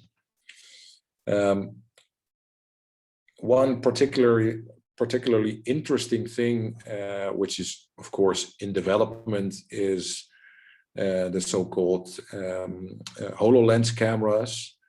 And this is just a slide that that summarizes the whole application. Lead surgeon A is in hospital A, in this case in London, performs an operation using a headset and the HoloLens, and he can use this technology to educate surgeons around the globe who are using the same technology, but are there in a virtual world. And using this technology, they appear as blue holograms, basically, in the operating room of surgeon A. So this technology can be put to use to educate or to proctor in regards to therapeutic interventions like surgery, like endoscopy, like cardiac interventions, etc. So this is a really exciting development, and will of course be further developed in the next few years. One other public figure in this kind of e-health evolution is Professor Marlies Schijven. She's a professor of reality simulation and the use of serious gaming in surgical education. That's also a really interesting field. I'm not going to elucidate every part of her work, but if you're really interested, this is her thesis from a few years ago, which actually investigated the use of virtual reality simulation in training of younger surgeons doing a laparoscopic cholecystectomy. But in the last few years, you can imagine that these techniques can also be used for training in other surgical fields, learning other surgical procedures. So these technological advancements are really interesting, but are there any pitfalls? And that's what we try to summarize in this article, which is published in the European Journal of Plastic Surgery. There is a bit older but very extensive legal framework in Europe. To be honest, I don't know how it's what kind of legal framework there is in the US or in the Middle East. But before, not to bother you guys with these kind of boring sentences and tables, but you need to take into account that before you implement such an application, irrespective of what kind of application you want to implement, there needs to be a testing phase. There needs to be a legal framework, data security. It also needs to work. Is there any connection with the electronic medical health record of a patient? If there is, there needs to be, of course, IT security involved. That's the framework which is currently being handled in Europe. And I assume there is a particular similar framework in other countries around the world. One small thing about robotic surgery. Of course, a lot of you people know the Da Vinci robotic surgical system. That's also electronic healthcare in terms of optimizing surgical treatment. So especially the Da Vinci is being used all around the globe, comparable systems also. But that will evolve in the next few years also. One exciting thing I've looked up on the internet is surgical training, in terms of how can we use these technologies to get trained. And as a surgeon in training, I've used this for training for laparoscopic cholecystectomy, and it's really interesting. There's no patient that can be hurt by your failures, but in the end, there's a technological framework that can show you what you're doing good and what you can improve. And so, especially for surgical training, this will be very handy, and of course will also be developed in the next few years. Here's the same slide for spine surgery, of course, similar aspects. So, in conclusion, in my opinion, the whole electronic healthcare, e-health, m-health, telemedicine, it definitely improves our clinical and also non-clinical work. And of course, it evolves so fast that even after giving this talk, some things are already outdated. As said before, in terms of technological advancements, the future is very bright, and we will see evolvements in surgical robots, teleconsultation, medical apps, and so on, and so on, and so on. But still, keep that in mind as one of the most important take-home messages from this talk. Before you implement something, there needs to be a testing phase and a security framework around it, so that we can use it in a secure way to secure our patient data and quality of our clinical work and healthcare. Thank you very much for your attention, and thanks to Dr. Al-Harbi for the invitation, much appreciated. And if you have questions or something else, please email me or ask the questions right now. Thank you very much. Thank you very much, Dr. Sajak. I'm sorry, I cannot open the video at my side, and I don't know what's the problem. I tried to restart again, but it doesn't work. Do you have the same problem at your side? I have actually no problems at the moment. It's at my side. It's recording, so I don't know. Yeah. I'm trying. As you said, that the surgical telesurgery or the telemedicine and surgical monitoring is a quite important subject, and COVID-19 make it more clear to scientific community that we must have a plan B, despite we are progressing very well in the scientific community and progressing every year. But my question is, what do you think about the latency time we discussed yesterday and day before yesterday, that the communication is getting faster and faster, so the latency is getting narrower, latency time. Do you think that in the coming decade, we will have a better options and the surgical telemonitoring or telesurgery will have a significant presence compared to nowadays? Yeah, it's an interesting question. First and foremost, I think that the COVID-19 pandemic was of course devastating, but it brought a few good things. One of them is that we needed to implement technological advancements to improve our healthcare and just to keep seeing patients. So that's one thing. And secondly, with the whole advancements of the internet, latency time, et cetera, I think that at least teleconsultation, telemonitoring is here to stay. And so its presence will increase in the next few years.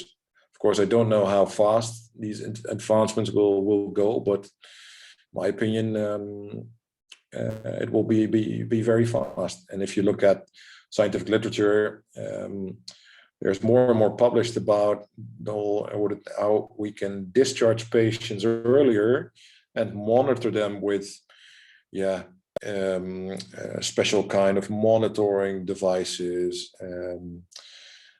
I actually saw one device which looks like a very thick bandage, which can measure heart rate, oxygen saturation, etc. And so these advancements will come in handy in terms of we can discharge patients earlier and keep a close look on their vital parameters from the hospital when patients are at home. So yes, I think it will have a very strong presence in the next few years. Well, thank you very much for your presence. Any question from the audience, please? You present a very important subject, Dr. Sejak. I will be in touch with you in the coming few days to have your opinion on different things. But I really, it's really a privilege, your presence today. And thank you very much for your contribution. Yeah, you're welcome. And thanks again for the invitation. Thank you very much. Have a good night. Thank you.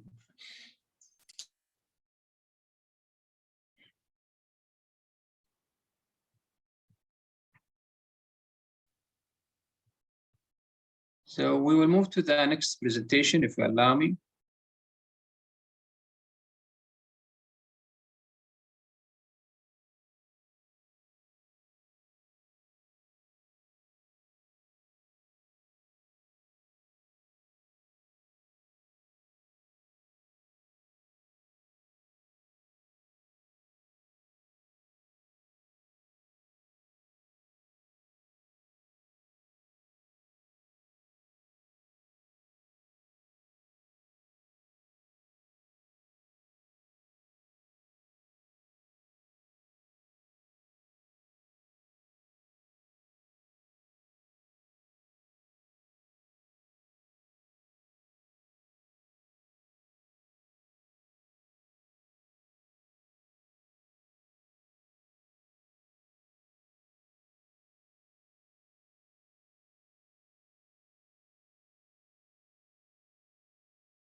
Our next presentation, and this will be the last presentation for tonight. Hopefully it will be concise and short for everybody. What do we need from telesurgery in the remote areas? This is an important question. A combination of rapid telecommunication and advancement of robotic surgery and led to telesurgery as a feasible option. Successful cholecystectomy were performed in 6 pigs in Strasbourg, as we explained in the previous presentation. The main time lag during the procedure was 155 millisecond, which is applicable to human, and it cannot be felt. And some studies have been done before over different types and modalities of communication, and have been found that 5G internet has the best modality so far, which is accessible to many areas. But the surgery in distant location can have a variable level of involvement depending upon the clinical and educational needs. And as Dr. Sejaki mentioned about the training of cholecystectomy through the telesurgery, I guess it is going to be one of the important tools soon in training our residents, either in Saudi Council or different parts of the world. Telestoration is a form of telemonitoring, and which is monitoring remotely, and which illustrate over a monitor, which will be visible in the operating room. And in the robotic surgery, it is important that the safety and feasibility, as mentioned in the last presentation by Dr. Sejak, the safety zone must be ascertained. And through the robotic surgery, magnified view is already there, and augmented reality also improved ergonomic and the tremor factor, as we spoke before. The hepatic feedback technology is an important thing. How do you feel? Does the surgeon feels a feedback by his own hands to understand the tactics during surgery? Otherwise, it will be like a game video, but it is not. If there is a hepatic feedback, that's mean the surgeon would be able to feel the tissue and feel the force of the instrument, which will be adjusted accordingly. So the hepatic feedback is quite significant achievement. It also it reduced the average time of experimental cholecystectomy by 60 minutes because the surgeon is able to feel his moves. The benefits include increased dexterity, more natural hand-eye movements than traditional laparoscopic surgery. In addition, benefits of robotic surgery, as described before, that the distance can be an important factor because you can utilize robotic surgery for distant procedures. In 2003, a 4th robotic arm was added to Da Vinci.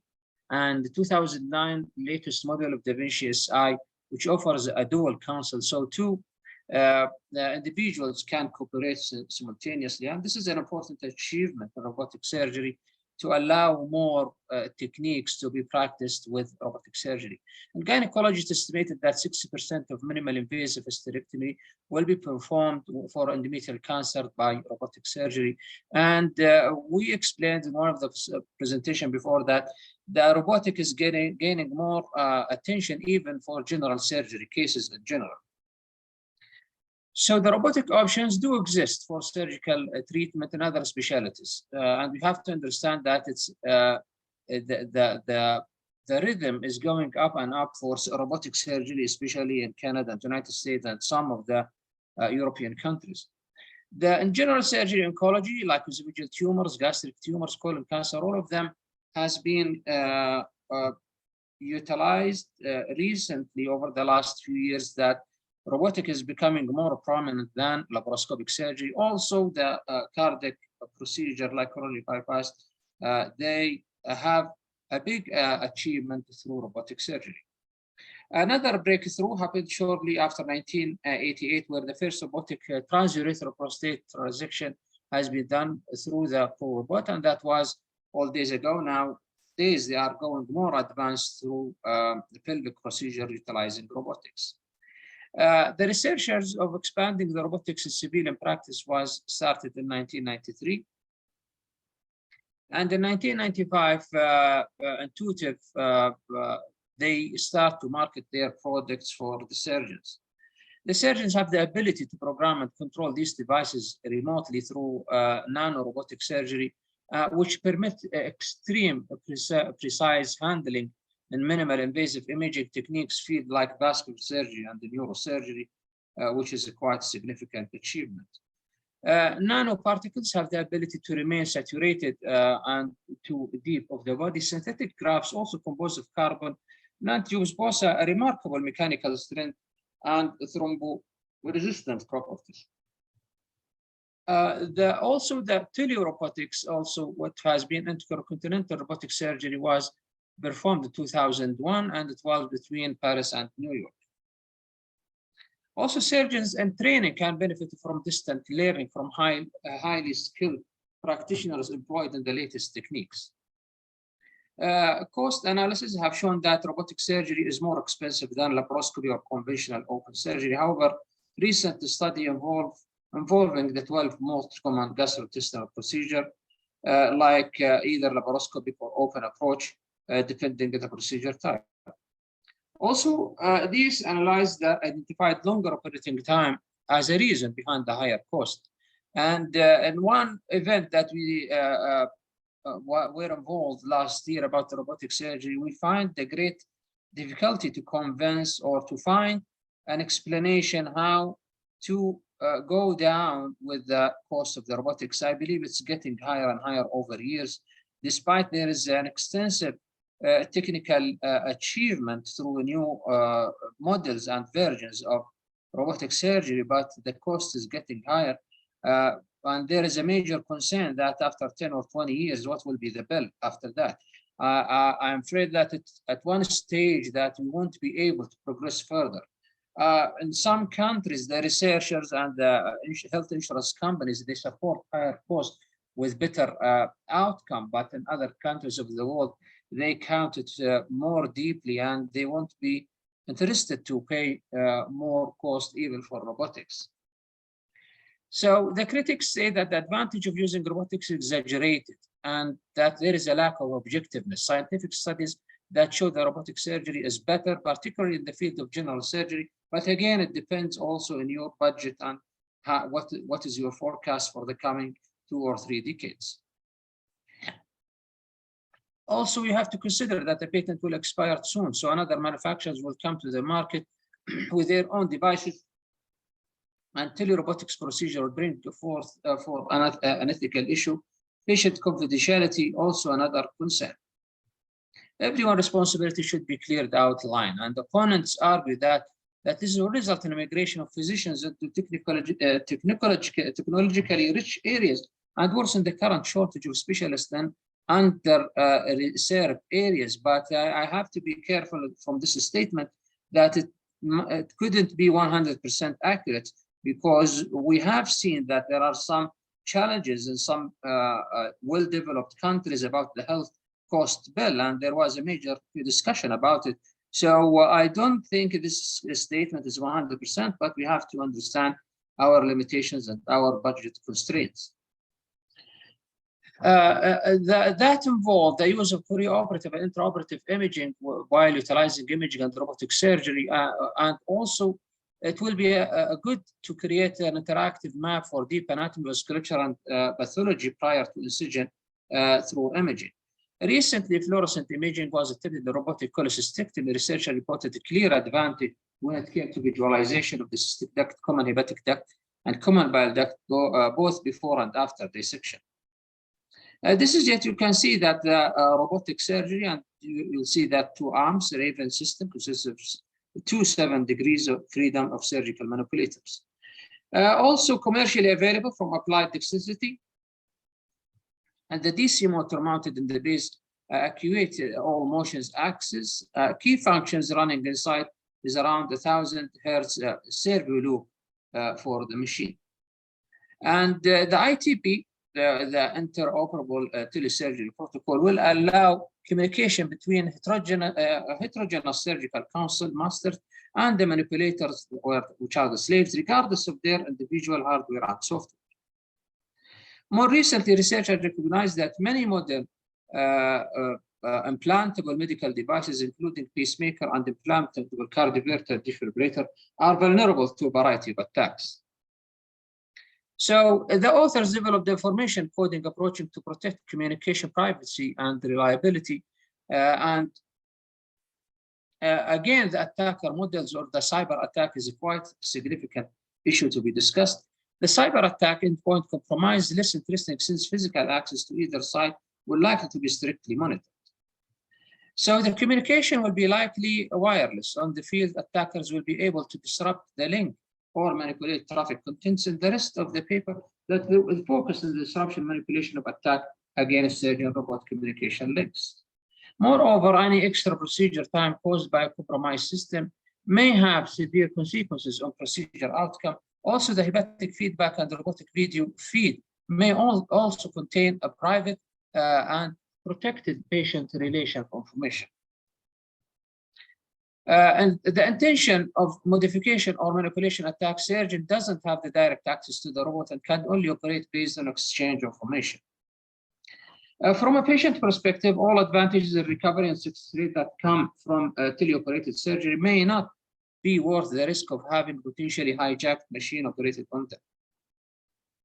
So in conclusion, some of these attacks can have easily been prevented by using well-established, readily available security mechanism, including encryption and authentication, as Dr. Zujak said.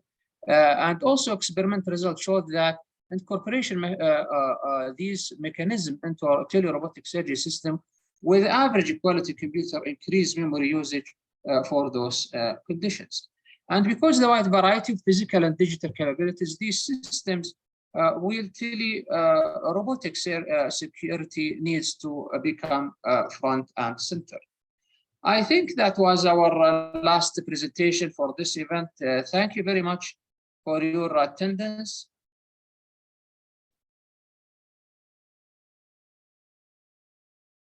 And if there are any questions, we would like to close this ceremony for today.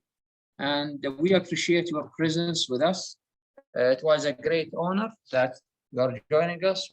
We have a contribution of significant speakers from different countries. So I wish that you have achieved something in this presentation for today. Any question, Ikhwan?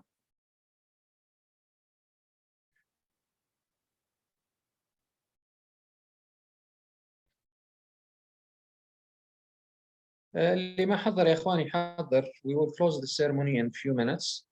There are no questions. I hope that you enjoyed and I hope that you gained something during this event.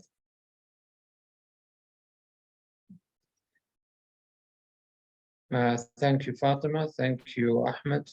Isa, thank you very much. Abdullah, Matek, thank you, all of you.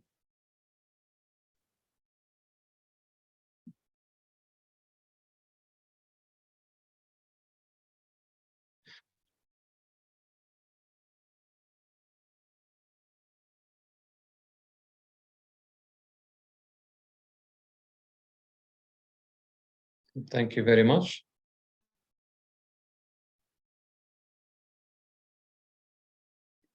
طيب يا اخوان اللي ما حضر يحضر because we are going to close our ceremony for today in a few minutes. You are welcome, Alexandra.